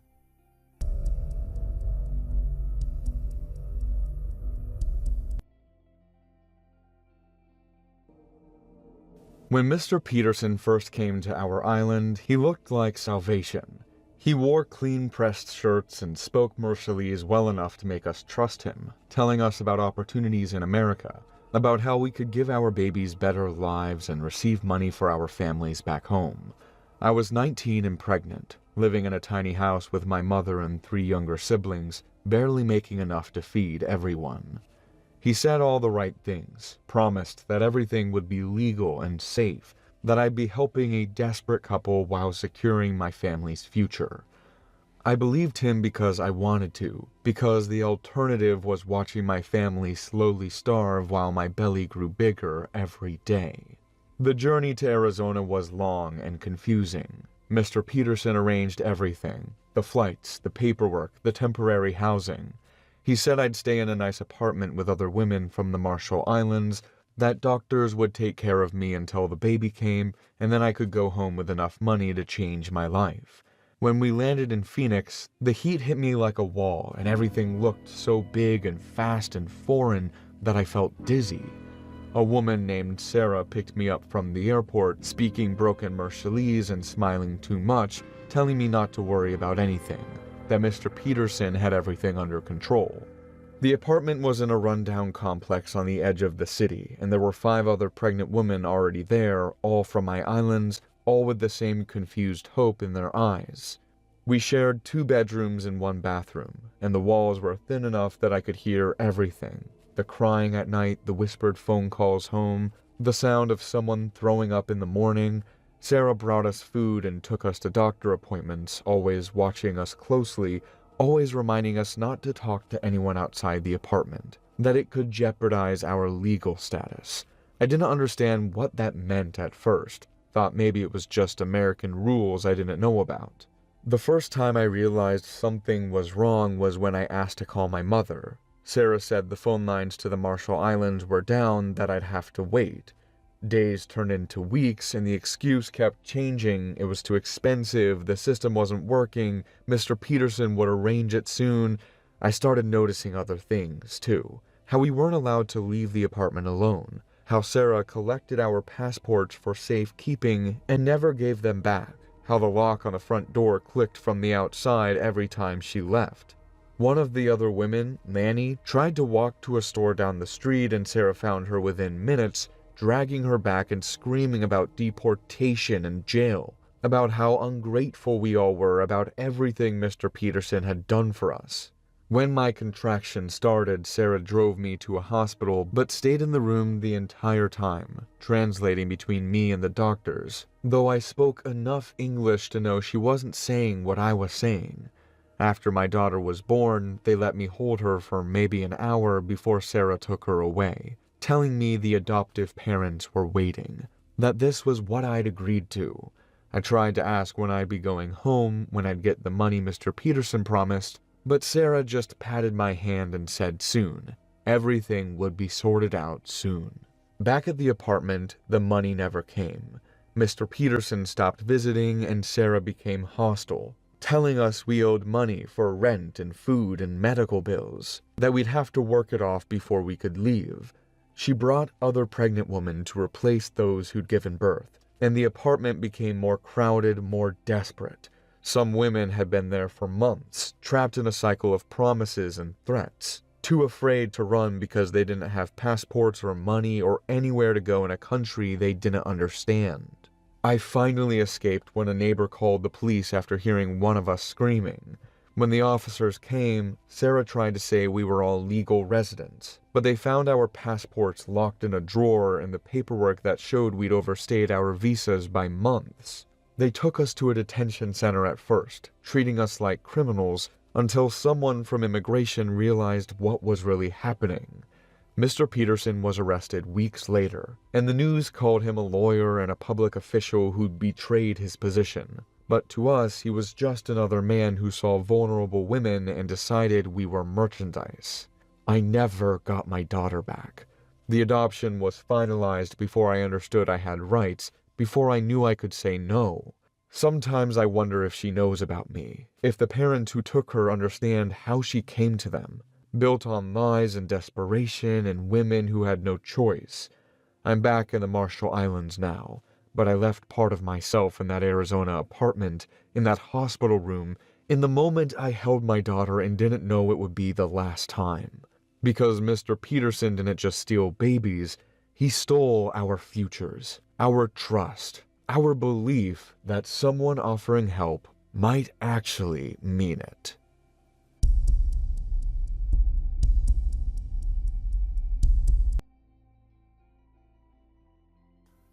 Carol and I wanted to go on a weekend getaway, somewhere quiet.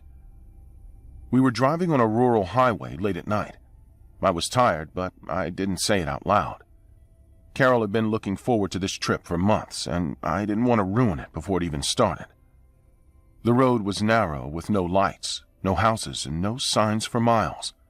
Just asphalt, fields, and darkness. The engine noise was steady, but every bump made me grip the wheel harder. Carol leaned back in her seat, scrolling through photos she had saved for the trip, talking about places we'd stop at.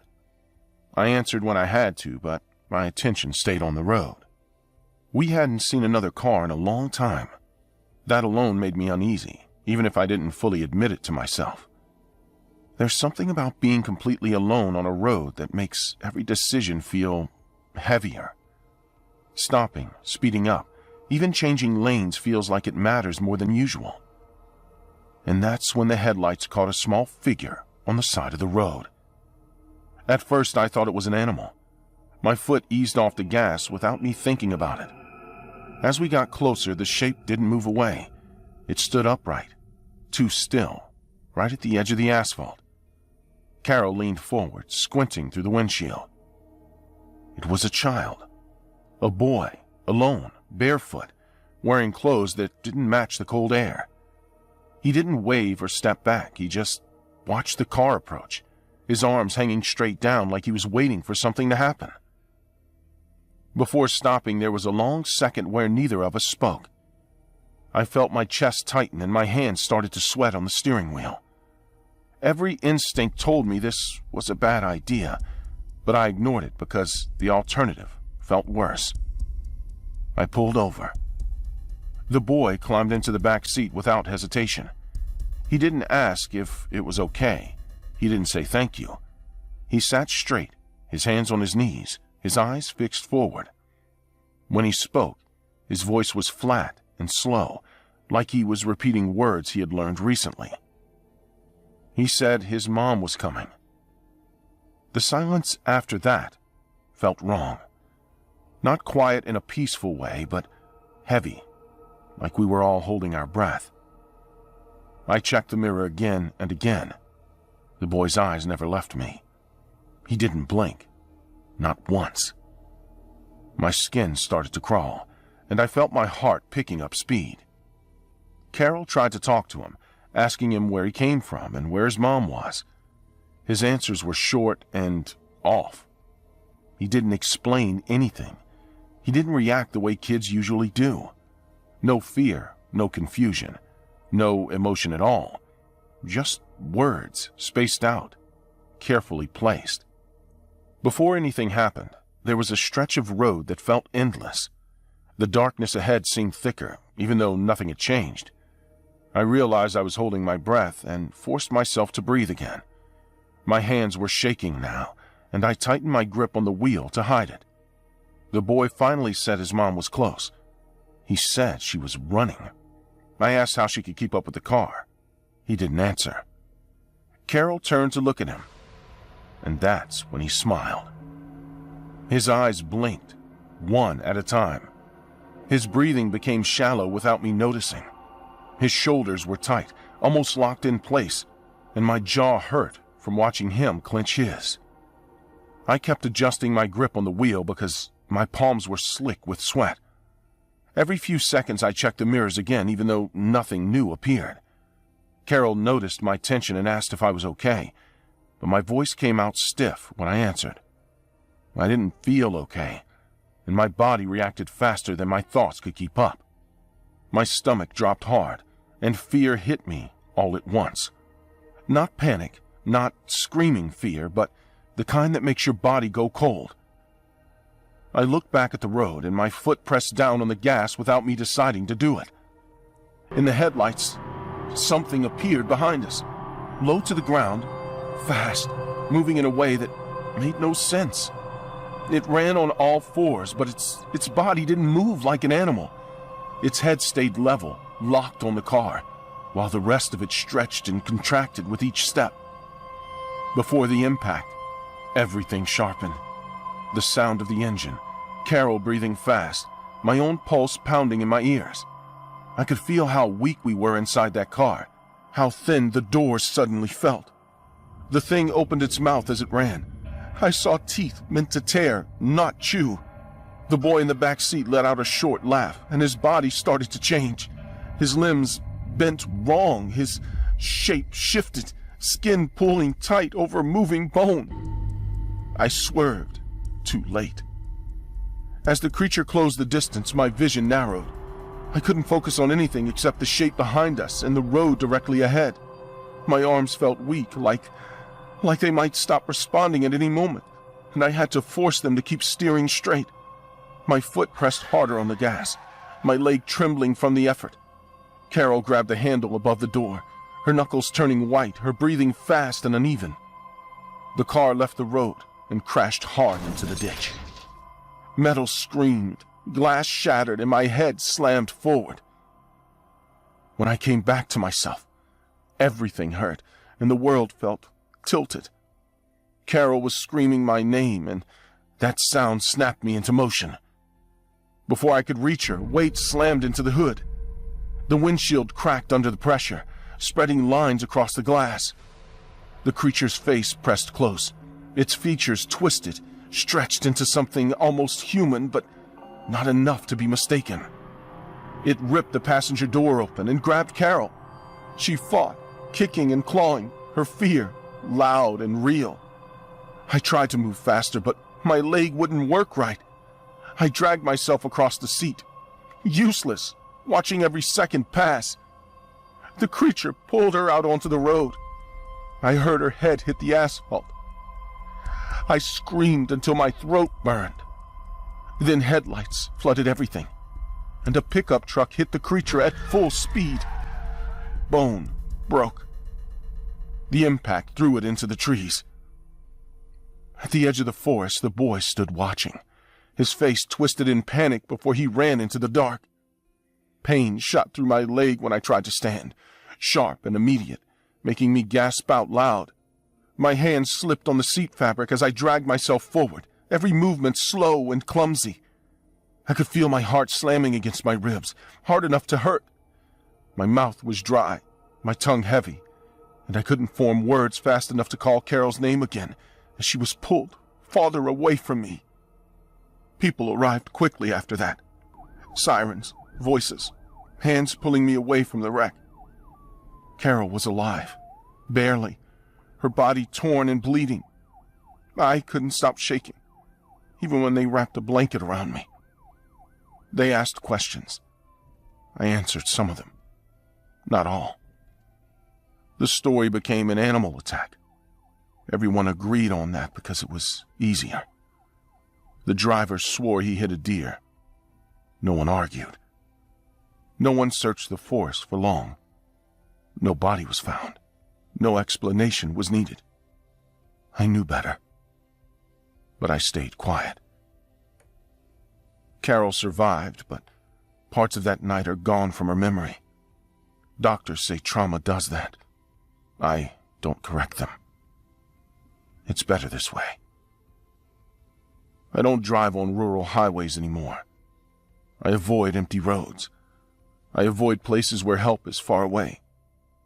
I stay where people are, even if I don't talk to them.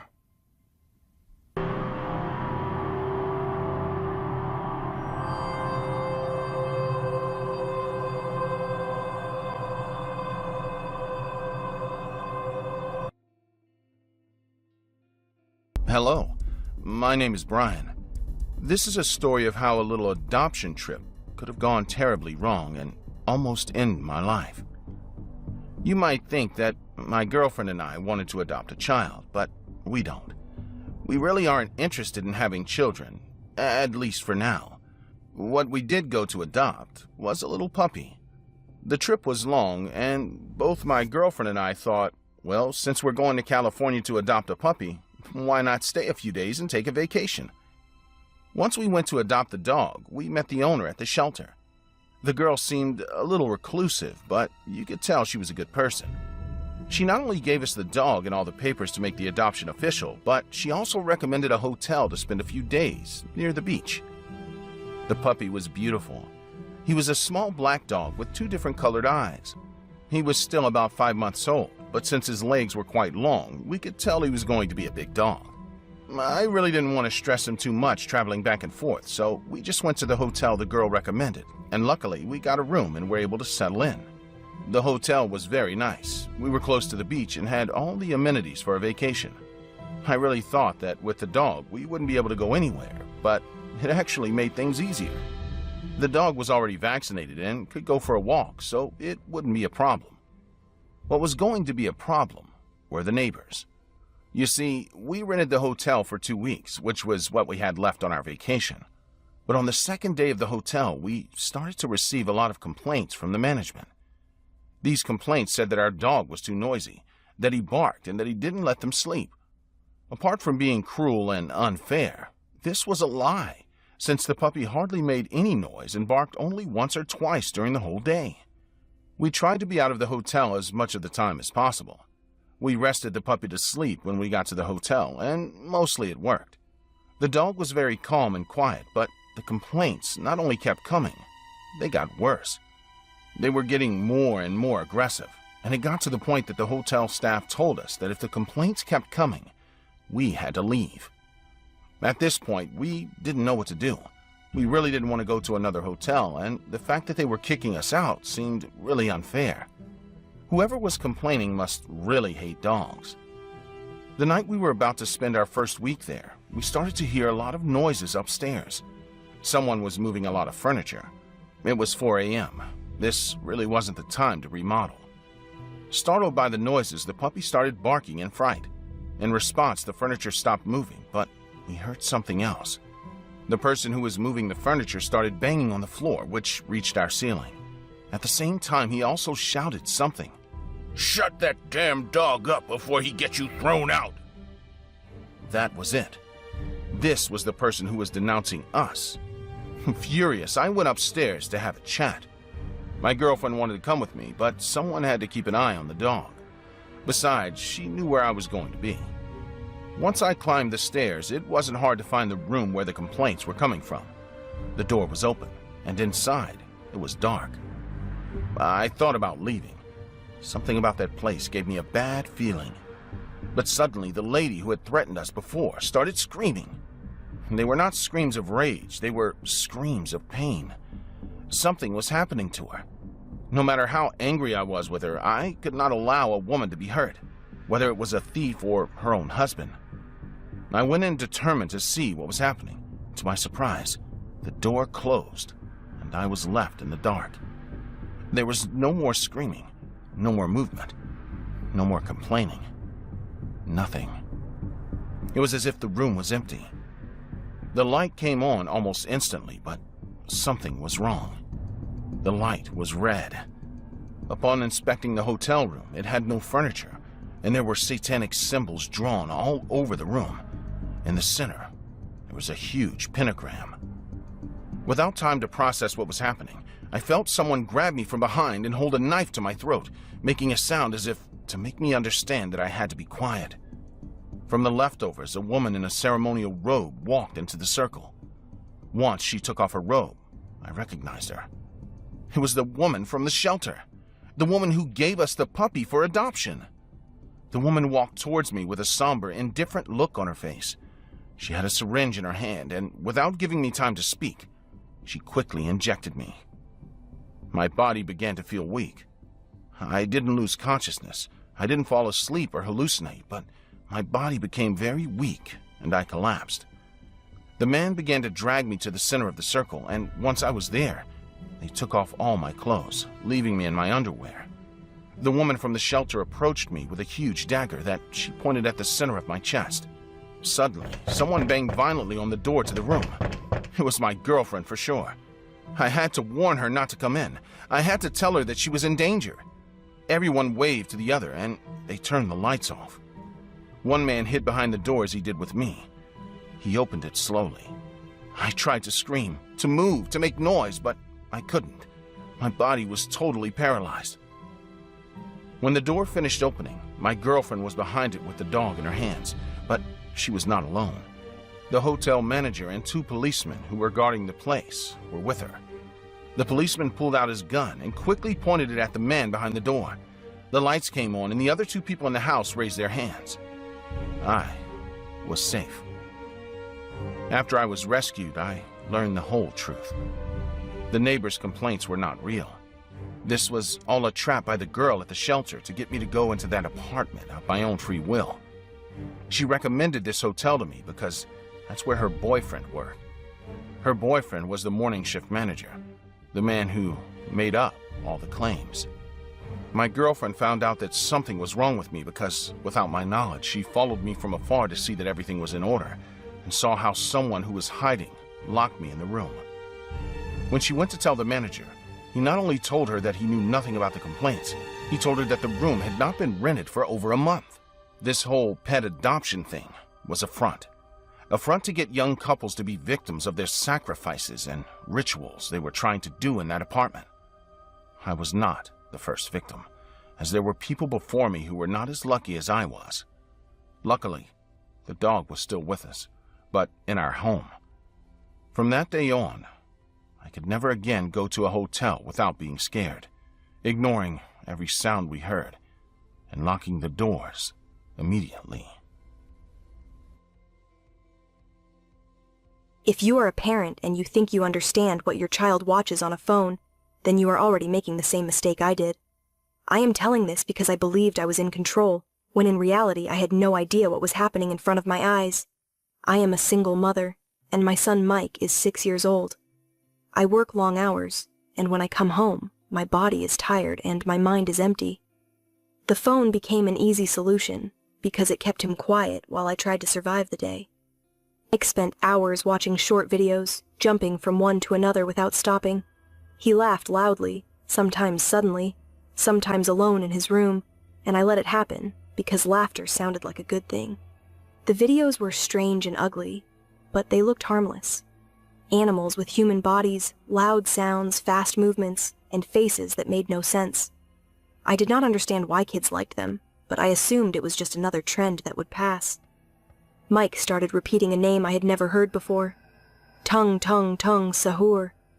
He said it with a smile, tapping the table while eating, like it was a joke that only he understood. When I asked him where it came from, he told me it was from the videos everyone at school watched. I asked him to show me, and he hesitated before handing me the phone. On the screen there was a thin figure, tall and stiff, like a stick with a face. The smile was wide and uncomfortable to look at, even knowing it was just a drawing. I told him it was fake, and that cartoons could not hurt anyone. That night, Mike told me he saw Tung Tung Tung Sahur in his room. He said it stood near the door and watched him sleep. I told him it was a dream caused by too much screen time, and turned off the light. That night I understood how wrong I was. I reduced his phone use and took it away before bedtime. He cried and begged, but I stayed firm, believing that I was doing the right thing. From that moment on, Mike changed completely. He stopped laughing, stopped playing, and stopped wanting to be alone, even during the day. He followed me around the apartment and stayed close to walls and furniture. Before anything extreme happened, the fear showed itself in small ways. He checked doors before entering rooms and looked behind him constantly. He asked if the windows were closed, even during the afternoon. Every night he asked me to stay with him until he fell asleep. If I tried to leave, he grabbed my arm and begged me not to go. His hands were cold and shaking. He told me Tung Tung Tung Sahur was closer now. He said it smiled at him and looked at him like it was choosing him. His voice trembled every time he spoke about it, and I could hear real fear instead of imagination. I took him to a psychologist hoping for answers. She talked about stress and overstimulation. Mike did not speak during the session. He just stared at the floor and pressed his fingers into his legs. That night, I woke up suddenly, fully alert, without knowing why. My heart was beating fast, and the apartment was completely silent. I reached for Mike and felt empty space. Panic hit me immediately. I stood up too fast and searched the apartment, calling his name quietly. I found him in the kitchen, crouched against the cabinets, shaking so hard he could barely breathe. He pointed toward the hallway and begged me not to go into his room. He said Tung Sahur was inside. He said it told him to come out and follow it. I told him to stay where he was and walked down the hallway slowly, my legs weak and my chest tight. The bedroom door was half open, and the light was off. I turned on the light. There was a man inside my son's room. He was very tall and thin, bent over the drawers, searching through them calmly. His face was deformed, with a wide smile that did not move. In his hand, he held a long wooden stick. I screamed and froze. The man reacted immediately. His calm disappeared, replaced by sudden movement, and he rushed toward the door. He brushed past me, hitting my shoulder hard enough to make me stumble backward. I lost my balance and grabbed the doorframe to avoid falling. My whole body was shaking, and my chest hurt from breathing too fast. The man reached the hallway, then stopped. Slowly, he turned his head toward the kitchen. His smile returned, wider than before, and his eyes fixed on my son. He did not seem scared anymore. He seemed pleased. I'll come back. We're going to be together forever. He smiled at Mike while saying it. Then he ran out of the apartment. The moment he left the apartment, my body finally reacted. I ran to Mike, grabbed him, and locked ourselves in the bathroom. He was crying so hard he could not breathe properly. I checked every room while holding him, terrified the man was still inside. Every open space felt dangerous. Every shadow felt like a place he could hide. When I was sure the apartment was empty, I locked the front door and pushed furniture against it. My hands were shaking so badly I could barely hold the phone. I sat on the floor with Mike in my arms and tried to calm him while dialing the police. My voice broke when I explained what happened, and I could barely answer their questions. The conflict ended there. The man was gone. But the damage was already done. The police arrived and searched the apartment. They took notes, asked questions, and looked at the windows and doors. They said it was a break-in and promised to investigate. Mike did not let go of me the entire time. He kept his face pressed against my chest and refused to look at anyone. After they left, I locked every door again and checked them repeatedly. I kept the lights on and sat awake until morning. I knew sleep would not come back easily. In the days that followed, I boarded up every window with wooden planks. I did it slowly, carefully, because I could not afford to move and had nowhere else to go. I did not want anyone to see inside. I did not want anyone watching my son while he slept. Mike does not use a phone anymore. He does not talk about memes or videos. He asks if the house is closed and if I am near him. I am still here, watching, because some dangers do not come from imagination. They come from not paying attention soon enough. I matched with Marcus on Tinder 2 years ago. He openly mentioned furry roleplay, boundaries, and experience, and he did it without sarcasm or embarrassment, which is rare enough to stand out immediately. We started talking that same night, and the conversation moved fast in a way that felt natural instead of forced. We talked about costumes, about how trust mattered more than fantasy, and about how these kinds of roleplays only worked when both people respected limits. He used calm language, asked questions, and never rushed anything, which made me feel like I was dealing with someone who understood responsibility.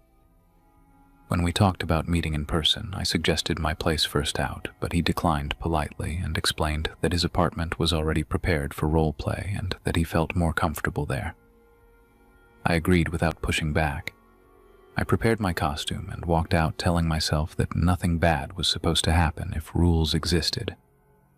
Marcus opened the door with a relaxed smile and stepped aside to let me in. We sat on the couch and talked for a while before anything else happened, and he offered me water while asking again if I was still comfortable with everything we had discussed online. He asked me to repeat the safe word, listened carefully, and nodded like it mattered, which lowered my guard even more. I went to the bathroom to change, and when I came back wearing the costume, Marcus looked at me differently then, more focused. And when he handed me the collar and attached the leash, everything still felt controlled and agreed upon. Before the tone shifted, there was a long pause where Marcus didn't speak, and I stood there waiting for instructions while my breathing echoed inside the costume. That silence stretched too long, and it made me tense in a way I hadn't planned for, because it felt like something was being decided without me being included. He finally told me to walk around the room slowly while holding the leash tight, correcting me with sharp pulls whenever he didn't like my posture or speed. I followed his instructions because that was the agreement, but the movements were rougher than expected, and my neck started to hurt from the constant pressure. There was another pause before the next command, and during that time I could hear him moving behind me, close enough that I could feel it, even without seeing him. When he told me to get down on the floor, I obeyed, but my heart started racing in a way that felt wrong instead of exciting. He circled me while I stayed still, then told me to roll onto my back and remain there without moving. His foot pressed against my side, not enough to hurt yet, but enough to let me know how easily it could. When he pushed me suddenly, the impact knocked the air out of my lungs, and the sound I made wasn't part of any roleplay. I said the safe word clearly and without panic, expecting him to stop immediately like we had agreed. He didn't react, didn't acknowledge it, and instead tightened the leash while telling me to stay quiet and behave, which was the moment I realized something had already gone wrong. He placed a bowl on the floor and told me to eat from it, and when I smelled what was inside, my stomach twisted immediately. I shook my head and said no, repeating the safe word louder this time because fear was starting to take over and I needed him to hear me. The slap came without warning, sharp enough to make my ears ring, and before I could react, he grabbed me and forced me down to the floor. He told me that disobedience wasn't part of the game and that I needed to learn consequences if I wanted rewards. He tied my wrists behind my back with something rough that cut into my skin, then dragged me down the hallway and shoved me into a small room with no windows. There was a mattress on the floor and nothing else, and when he closed the door and locked it, the sound echoed inside my head. Before leaving, he told me that if I behaved properly, I would be rewarded and released, but if I kept resisting, things would get worse. His voice was calm when he said it, and that calmness scared me more than yelling would have. Time stopped working normally in that room, and every time I heard keys outside the door, my body reacted before my thoughts could catch up. My muscles were tensed, my breathing sped up, and I tried to prepare myself for whatever was coming next. Marcus came back several times, each time bringing something different, and he never rushed, which made everything feel longer and more deliberate. He chose when to hurt me and when to stop, and that control made it clear that my reactions didn't matter to him at all. He hit me in ways that caused pain without knocking me unconscious, and while he did it, he spoke to me like I wasn't human, telling me what I was and what I deserved. I screamed the safe word until my voice cracked, but he never responded to it, never even acknowledged that it existed. He forced me to stay in the costume the entire time, telling me that taking it off wasn't allowed and that I wasn't a person while wearing it. When I resisted or cried, the punishment got worse, and I learned quickly that nothing I did would make him stop. By the time morning came, my body felt heavy and unresponsive, and when he finally untied me, there was no kindness in the movement. He told me to crawl, said I had earned what came next, and I was too exhausted to understand what that meant. Before taking me outside, Marcus was quiet in a way that felt final, and when he grabbed the leash again, my stomach dropped because I had no idea where he was taking me. He pushed me into his car and I curled up on the seat because sitting normally felt impossible.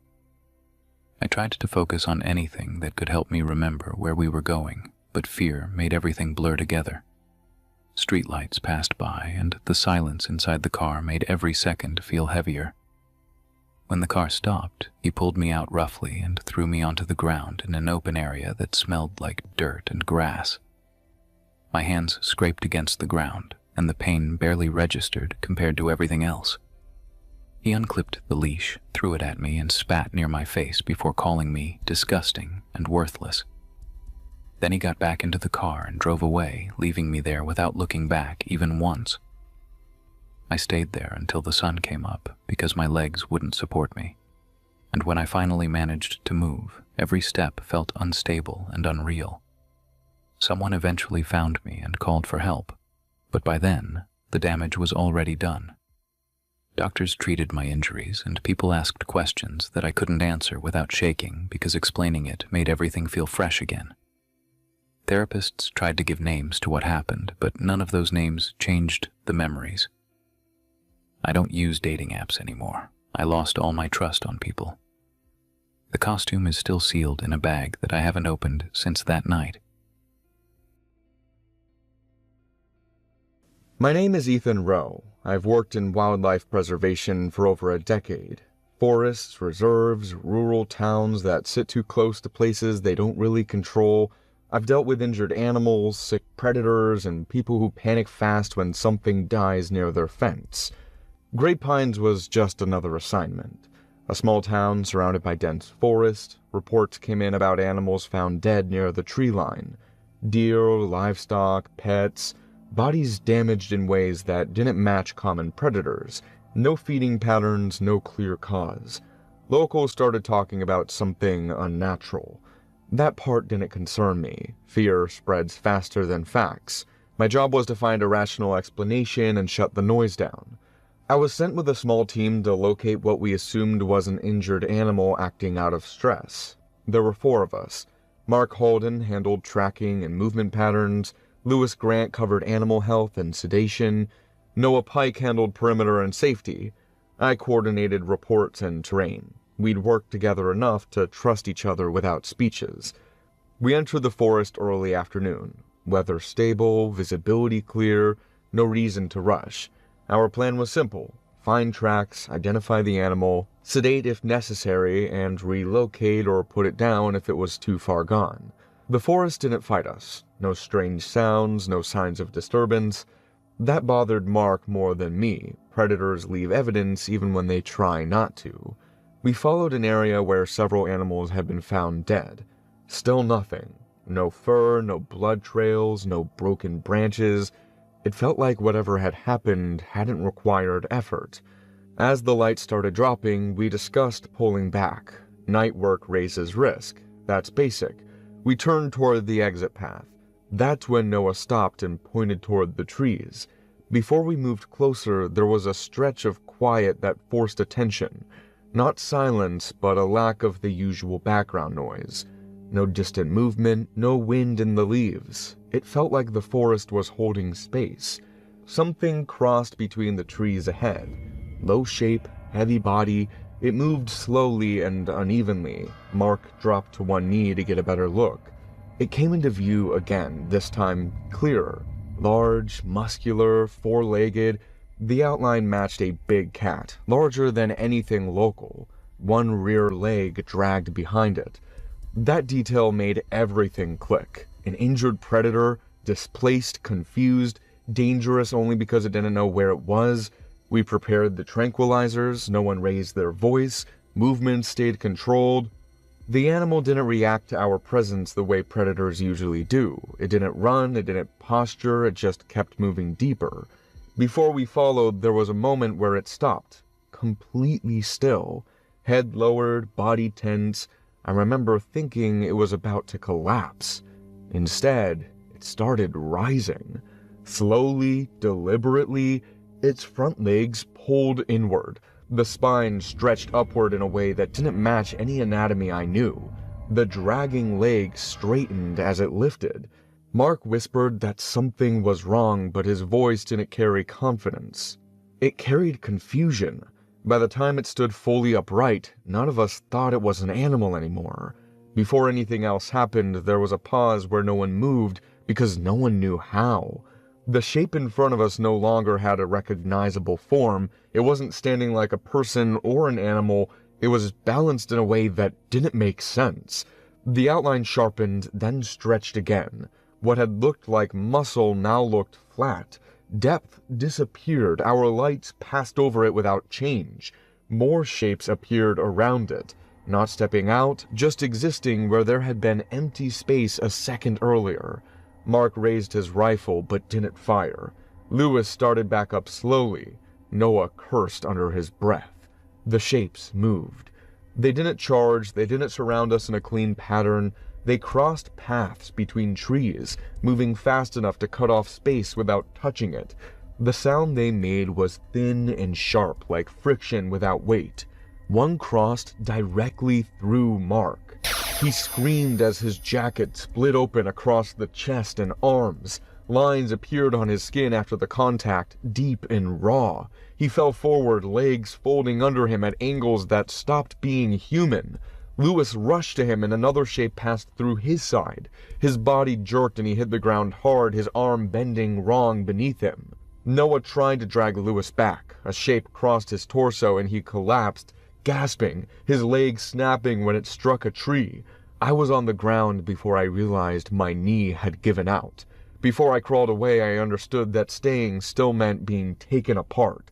There was no attack rhythm, no focus, just movement that punished contact. Hands brushed my back. Burning followed immediately. My skin split into lines I couldn't see but felt open wide. I screamed and pushed myself forward using dirt and roots to move. The shapes stayed close. They didn't chase, they didn't rush, they stayed just within reach. I reached the clearing and saw the truck. My vision narrowed, I stumbled, I slammed into the door and dragged myself inside. I locked it and started the engine with shaking hands. Before I could drive, I heard Noah's voice behind me. "Ethan, wait, I can still move. Please don't leave." His voice sounded close, running. I looked toward the mirrors and saw nothing but trees. My chest tightened. My foot hovered over the pedal. I remembered his leg breaking. I remembered him screaming when he tried to stand. This wasn't Noah, and these things already proved that they were capable of logical thinking. They knew how to lure their victims. The voice came again, louder, closer. "Ethan, I'm right here!" I hit the gas and didn't look back. I drove until the road stopped making sense. When I reached the station, I couldn't stop shaking long enough to speak clearly. I told them everything. They went back in daylight. They found all three bodies exactly where I said. Broken, marked, no signs of an animal, no explanation. They didn't accuse me directly. They didn't need to. Nothing I said fit their reports. I was placed under observation, then transferred.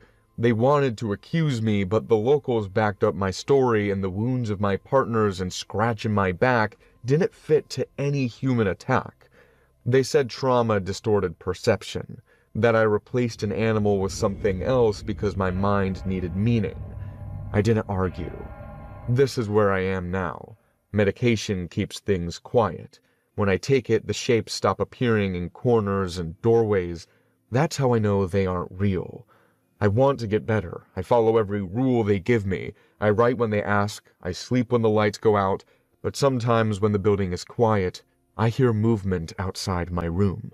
Fast, controlled, familiar. I keep my eyes closed and wait for morning. The good part is that I know those shadows are not real. Whatever attacked us that night is still in the forest. The bad part is that I don't think I will get any better. I'm afraid that this mental institution is now my new, permanent home. Shadow Men cryptids are recurring entities reported across cultures and decades, always described with the same unsettling consistency. They appear as tall human-shaped silhouettes with no facial features, absorbing light instead of reflecting it, often seen watching from doorways, corners, or the edge of vision.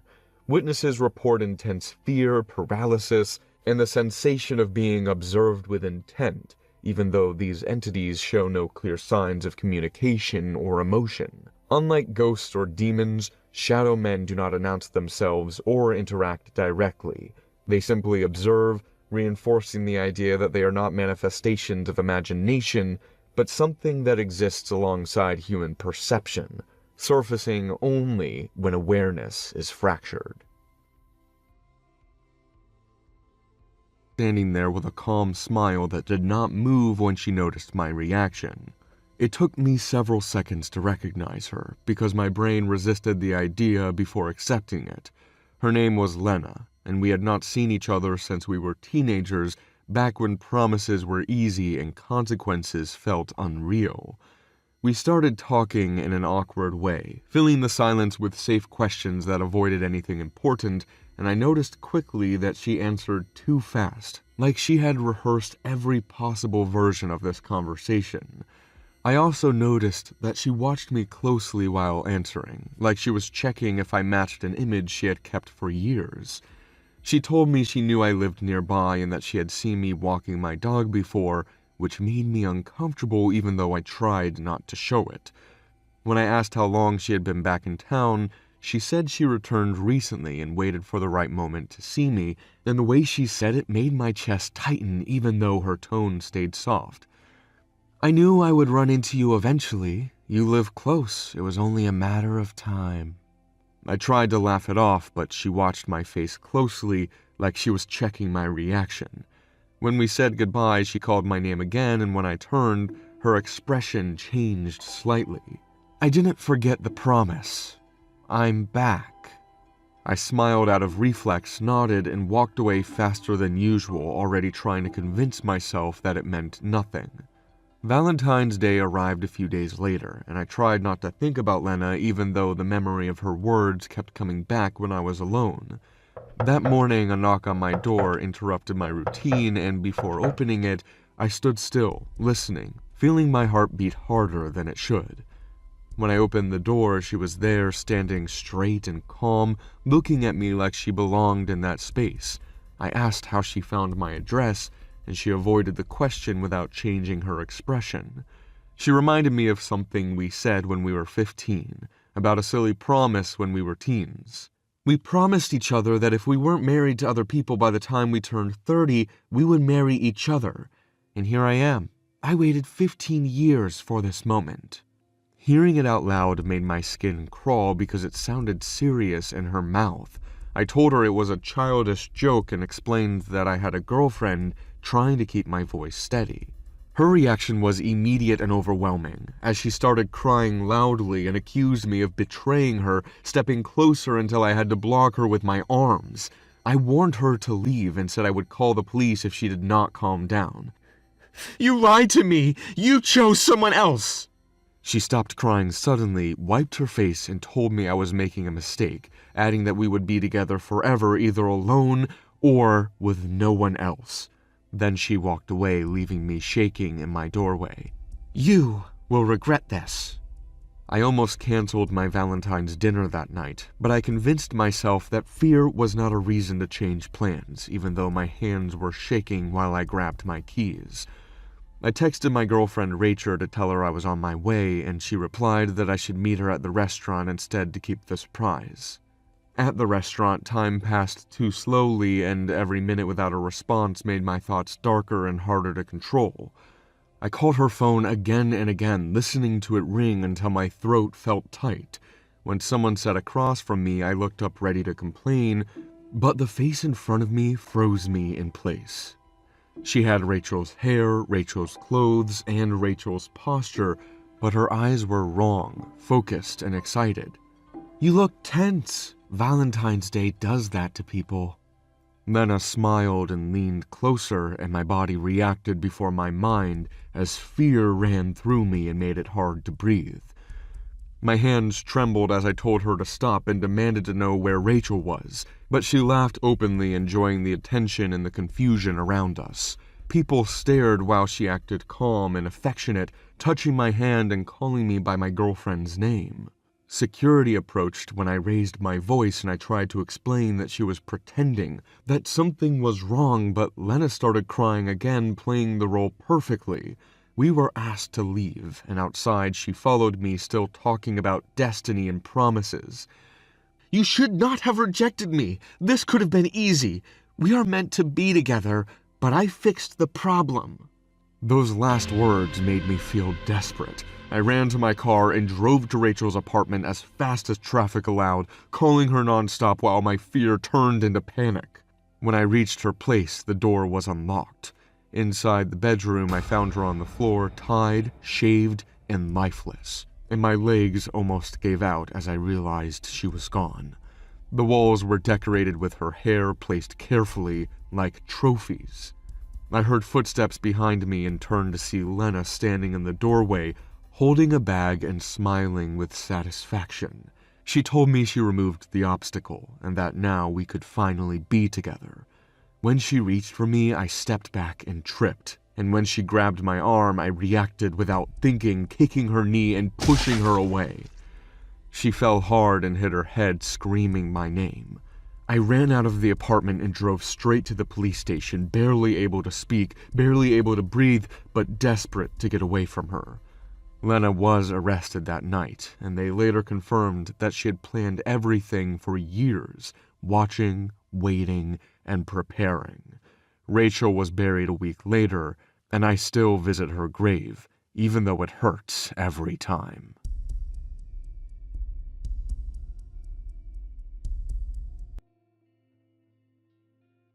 I was 17, and that night was supposed to be quiet and simple. My mom left for her night shift at the hospital just after 9, wearing the same tired expression she always had before work. She reminded me to lock the door, text her if I needed anything, and try to sleep at a decent hour. I nodded and watched her car disappear down the street. My brother wasn't home either. He had gone to spend the weekend with his girlfriend, which meant I had the entire place to myself. I had been looking forward to that. I liked the idea of being alone without anyone watching what I did. I locked the front door and checked the windows, and I turned on the TV, grabbed snacks, and decided it would be a movie night. But I kept the kitchen light on because I didn't like seeing it completely dark when I walked past it. Eventually, I went to my bedroom with my laptop and phone. I closed the door and locked it without thinking too much about it. I sat on my bed chatting with friends, laughing quietly so the neighbors wouldn't hear. Around midnight, my friends started logging off one by one. I stayed awake, scrolling through videos and rewatching scenes from a movie I barely paid attention to. My phone battery was low, and I told myself I would sleep soon, but I didn't rush it. Before anything happened, there was a moment where my focus drifted away from the screen. I didn't hear a sound, but my body went still anyway. I stared at my bedroom door without knowing why, watching the thin line of light from the kitchen under it. That light changed. Slowly, something blocked it. A shadow passed from one side of the door to the other, steady and deliberate. I sat up straight, my heart speeding up instantly. My phone slipped from my hand and landed on the bed. The shadow stopped. Whoever it was stood directly outside my door. I stayed frozen, barely breathing, listening for footsteps or movement, but there was nothing. Then my mom's voice came from the hallway right behind the door. She told me to open up and say hello. Her voice sounded calm, relaxed, like she had just come home from the grocery store instead of work. My body reacted before my mind did. My hands started shaking so badly I had to press them into the mattress to steady them. My mom was not supposed to be home, and she never came back once her shift started. She always texted first. Always. "Open the door, darling. Are you okay? You're not answering me." The tone didn't change. She just repeated the same request like she was waiting patiently for me to obey. I grabbed my phone and unlocked it, my thumb hovering over the emergency call screen. My chest felt tight and I had to force myself to breathe slowly. I stayed silent, hoping she would move away, hoping I would hear footsteps heading down the hallway. Instead, she knocked. Once, then again. Each knock was spaced out and controlled, not angry and not worried. That scared me more than yelling would have. My mom never knocked like that. Before the next thing happened, there was silence. Total silence. No knocking, no breathing, no movement. I waited, counting seconds in my head, hoping to hear her walk away. I leaned forward and whispered her name, barely making a sound. There was no response. I whispered it again, louder this time, my voice shaking. Her voice came back suddenly, louder and sharper. She asked what was wrong with me and why I was acting weird. The calm tone was gone, replaced by irritation that felt forced and unnatural. Then she started screaming. She shouted my name over and over, slamming her hand against the door hard enough to rattle the frame. The sound made me flinch and curl in on myself, covering my ears as tears filled my eyes. Just as suddenly, it stopped. The screaming cut off, leaving the house completely silent again. I sat there shaking, my thoughts racing and crashing into each other.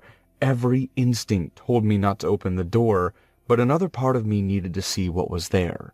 I needed proof that this was real. Before I could change my mind, I unlocked the door and pulled it open. The hallway was completely dark. The kitchen light was gone, and the darkness felt heavy and wrong, filling the space in a way that didn't make sense. My eyes couldn't adjust, and it felt like the darkness was pressing toward me. Before I could step back, the darkness moved faster. It flooded the hallway and poured into my room, swallowing the light behind me. My room disappeared, and I was surrounded by nothing. I tried to move, but my legs barely responded. My breathing became loud and uneven, and panic took over completely.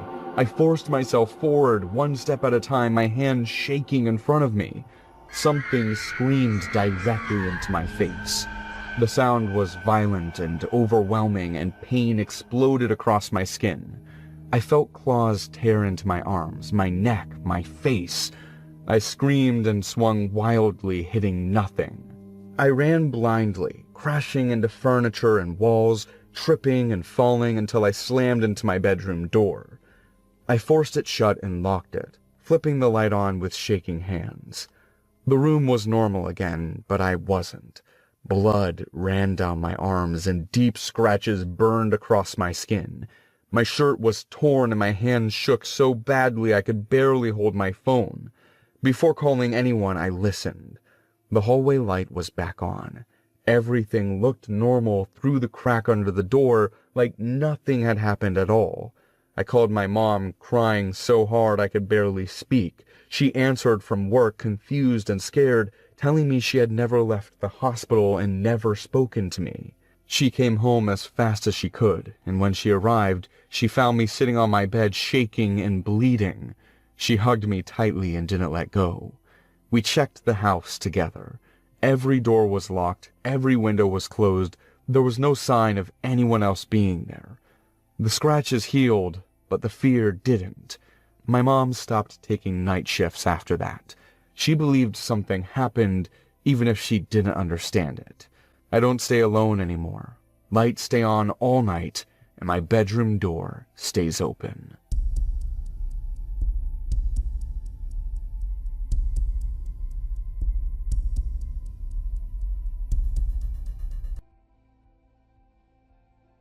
I live alone in a small house that looks normal from the outside and feels too quiet on the inside.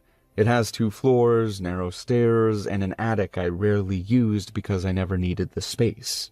After the breakup, I stayed because moving felt harder than dealing with the silence. My nights were quiet enough to convince me that nothing was wrong. Living alone forces you to trust your memory, even when it fails you. You assume objects stay where you leave them and food disappears because you consumed it. You rely on logic because fear feels irrational when nothing obvious has happened. That belief lasted until small details started breaking that logic, slowly and quietly, without giving me a clear moment to react. The first thing I noticed was food missing from the fridge, and at first I blamed myself without hesitation. A yogurt was gone, then slices of bread, and later leftovers I clearly remembered saving for the next day. A few days later, objects were not where I always left them, and that pattern was harder to ignore.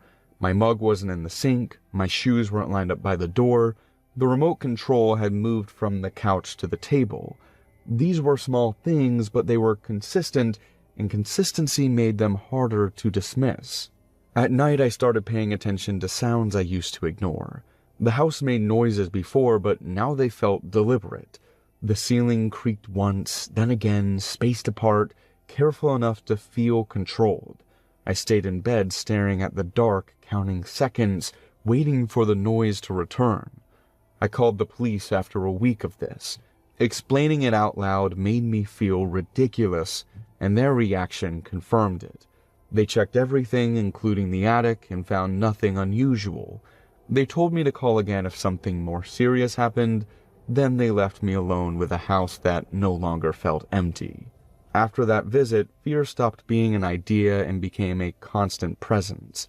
I couldn't relax in my own house because I didn't trust what I couldn't see. I started checking locks multiple times, not because I forgot, but because I needed confirmation that reality still worked the way it was supposed to. Before going to sleep, I stood in the hallway every night, listening to the house breathe. I waited for sounds, knowing that waiting itself was exhausting, but stopping felt worse. My body stayed tense, ready to react, even though I had no plan if something happened.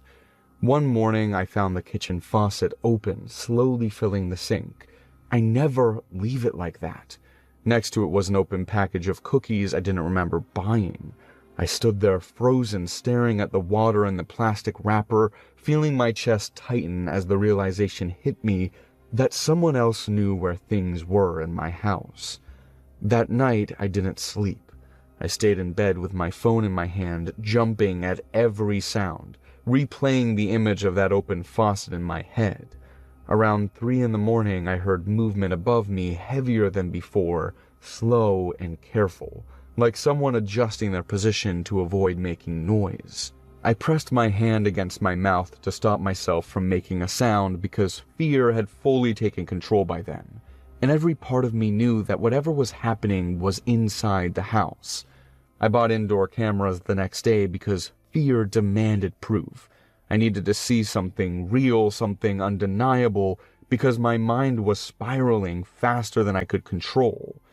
I placed cameras in the living room, the kitchen, and the hallway, making sure they covered the spaces I used the most. Before midnight, I heard something from above, followed by a dry cough that was unmistakably human. My heart dropped so hard it felt like my body shut down for a second. I stood up shaking, listening for it to happen again, praying it wouldn't. I grabbed a knife and moved through the house with slow steps, checking every room, knowing how weak and exposed I was. When I returned to my phone, my hands were shaking so badly I almost dropped it. That's when I saw movement on the hallway camera. The attic door was open, and a man was climbing into it with slow, practiced movements, as if he had done it many times before. I couldn't see his face, but his body language was calm, controlled, and familiar with the space, which terrified me more than aggression ever could. Fear pushed me toward the attic before logic could stop me. I didn't believe the police would arrive in time, and I couldn't accept the idea that he might disappear again. My legs felt weak as I climbed the ladder, every sound echoing too loudly in my head. When I turned on the attic light, the space revealed itself piece by piece, and every detail made my stomach turn. Towels hung from wooden beams. Blankets were arranged into a sleeping area. Food wrappers were stacked neatly, not hidden, but organized. This wasn't temporary, this was intentional. Before I could process it, I heard breathing behind the boxes, slow and steady, like someone waiting. He stepped out and recognition hit me instantly. It was my ex. The man who said he accepted the breakup. The man who said he needed time. He started talking, his voice shaking with emotion, saying he wasn't ready to let go, that he needed to stay close, that this was easier than losing me. His words poured out fast and desperate, and every sentence made my fear grow heavier. He wasn't apologetic, he wasn't ashamed, he believed he belonged there, and that belief was more terrifying than any threat he could have made. I knew I had to leave the house or something worse would happen. My hands were shaking and my breathing was out of control as I moved through the hallway toward the front door. I could hear him behind me. His steps were slow, he didn't touch me, but I knew he was close. Too close. He started talking softly, using my name, telling me how much he loved me. He said he had waited for this and that we were meant to be together. The way he spoke made my skin crawl because he sounded honest. When I reached the door, my hand slipped on the key. I was sweating, terrified, barely able to stand. I felt his fingers touch my hair, slow and careful, as he asked me not to go and told me we could be happy together. I forced the key to turn, opened the door, and ran outside as fast as I could. He didn't stop me, he didn't chase me. he stayed inside. The police explained everything afterward, including how he used old keys and knew my routine well enough to avoid being seen. He moved only when I was asleep or gone, and he cleaned up after himself to stay invisible. It wasn't an attack. It was control through presence, and knowing that made it impossible to feel safe again. I called the police from across the street, shaking and crying, unable to look away from the house. He was still there when they arrived, waiting like he knew this would happen. The police went inside and brought him out in handcuffs. He didn't fight, he looked calm. When he saw me, he smiled, like we shared something no one else understood. An officer told me he had been hiding in the house for weeks and knew exactly when I would be alone. That information hit harder than anything else that night. They took him away, but I know he won't be gone forever. One day he will be free again, and I'm scared that when he comes back, he will still believe I belong to him. In 2010, a woman in Chicago discovered that her ex-partner had been secretly living inside her home after their separation. Unable to accept the breakup, the man never fully left the house, instead hiding in a concealed space and moving only when she was asleep or away. For weeks, she noticed small disturbances, missing food, objects out of place, unexplained noises, but dismissed them as stress. The situation was uncovered when she realized someone else was accessing the house without forcing entry, confirming that she had never truly been alone. I adopted the parrot on a weekday afternoon because the shelter was almost full and I needed noise in my apartment. I wasn't searching for anything unusual, only a living presence that would break the routine of coming home to silence every night. The shelter worker gave me a thin folder with very little information and said the previous owner was deceased. She avoided explaining further and seemed eager to move on. The parrot looked older than the others, with eyes that followed every movement without rest. He didn't panic when I approached the cage, and he didn't vocalize at all, which felt wrong for a bird in that environment. He simply watched me, calm and focused, like he was waiting to be taken somewhere specific. At home, I placed the cage near the kitchen and tried talking to him while unpacking groceries. He listened carefully, but stayed silent, reacting only by shifting his posture slightly. That silence stayed with me longer than it should have, making the apartment feel smaller than usual. That night he barely slept and kept moving inside his cage, scratching the bars and repositioning himself over and over. I told myself it was normal adjustment behavior, but the constant noise kept me awake and alert. Even then, I had no idea how deeply this animal was connected to something violent. The first few days passed with an uncomfortable calm that never fully settled. I fed him, cleaned the cage, and tried to teach him simple words, but he refused to repeat anything new. He reacted more to certain sounds, especially when my voice became tense or louder, which made me aware of my own anxiety.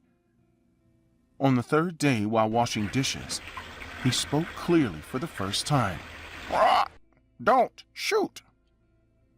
The words were slow and controlled, not distorted or playful, and they stopped me completely.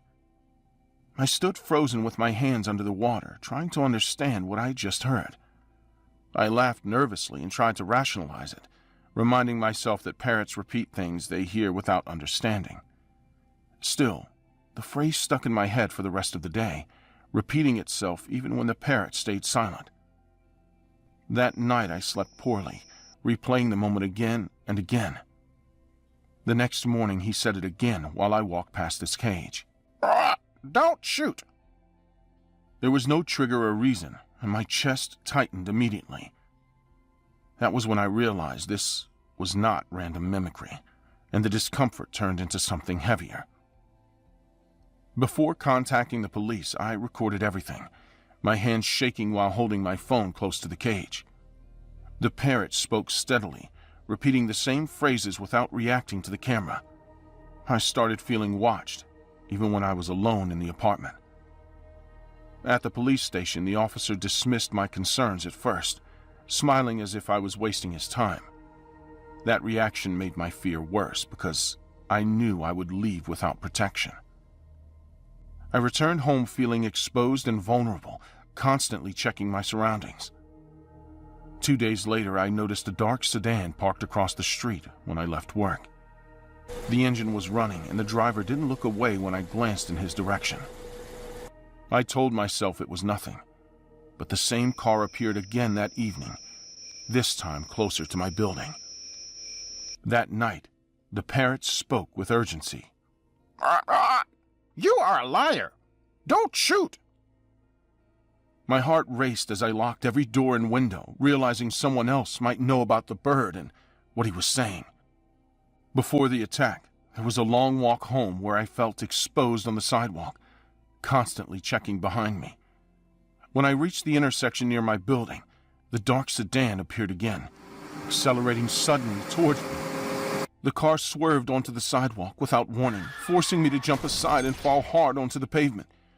I scraped my hands and knees while the vehicle sped past me, missing me by inches. My breathing became frantic as I struggled to stand. I watched the car disappear down the street, my body shaking uncontrollably. I knew this was intentional and connected to the parrot. Someone wanted to stop whatever truth was coming out. When I reached my apartment, the parrot repeated the phrase louder than ever. Don't shoot! Glenna! Stop! I sat on the floor next to the cage, realizing I was being hunted because of him. Before the break-in, I barely slept for days, jumping at every sound and keeping lights on at night. I started carrying the parrot's cage with me from room to room, refusing to leave him alone. One night, I woke up to the sound of glass breaking in the living room. My heart slammed against my chest as I realized someone was inside my apartment. I didn't scream or freeze, acting on pure panic instead. I rushed to the parrot, grabbed the cage, and locked us both inside the bathroom. I turned off the light and held my breath while footsteps moved through the apartment. Where is it? The woman's voice was low and angry, and I covered my mouth to stop myself from making noise. The door handle rattled violently, and I knew I wouldn't survive a direct confrontation. I pressed the panic button on my phone with shaking fingers, and moments later, the footsteps retreated rapidly. The apartment fell silent again. I stayed locked in the bathroom until the police arrived, holding the cage and trying to keep my breathing under control. The officers found clear signs of forced entry, which confirmed that someone had been inside the apartment, looking for the parrot. The officers documented everything carefully, asking me the same question several times while taking photographs. For the first time, I felt that they understood this was not paranoia or coincidence, but a pattern that was becoming harder to ignore. After that night, the police began treating the parrot's phrases as a lead rather than an answer. They reviewed old case files, rehacked timelines, compared the bird's repeated words with existing evidence that had been overlooked or dismissed years earlier. The phrases alone proved nothing, but they pointed investigators towards contradictions in witness statements and gaps in the original investigation. They connected the phrases to the murder of Martin Hale and identified Glenna, his wife, as the primary suspect. The parrot reacted strongly when her name was mentioned, repeating phrases that matched old recordings from the case. Glenna, stop! Glenna, stop! When Glenna's name came up again, it was not because of the parrot alone, but because the renewed attention exposed inconsistencies in her version of events and connections that had never been fully explored. The bird reacted when her name was spoken, repeating familiar fragments, but this time the officers didn't focus on the animal. They focused on what the evidence finally showed, using the parrot only as the reason they had taken a second look. After everything ended, the parrot stopped repeating the phrases entirely. He behaved like a normal pet, learning harmless words and sleeping peacefully through the night. I still lock my doors carefully and avoid walking alone after dark. The fear didn't disappear, but it became manageable. I keep the cage open now, and the parrot stays close. I stayed alive because I protected him, and that is something I will never forget. In 2015, Martin Durham was shot and killed in his home. His wife, Glenna Durham, was found injured at the scene and later claimed it was a murder-suicide attempt, but she survived. The incident allegedly took place in front of the bird, which was then placed in the care of Martin's ex-wife, Christina Keller. According to her, the animal has been constantly repeating the victim's last words, "Don't shoot." Prosecutors handling the case are now considering using these statements as evidence in the trial.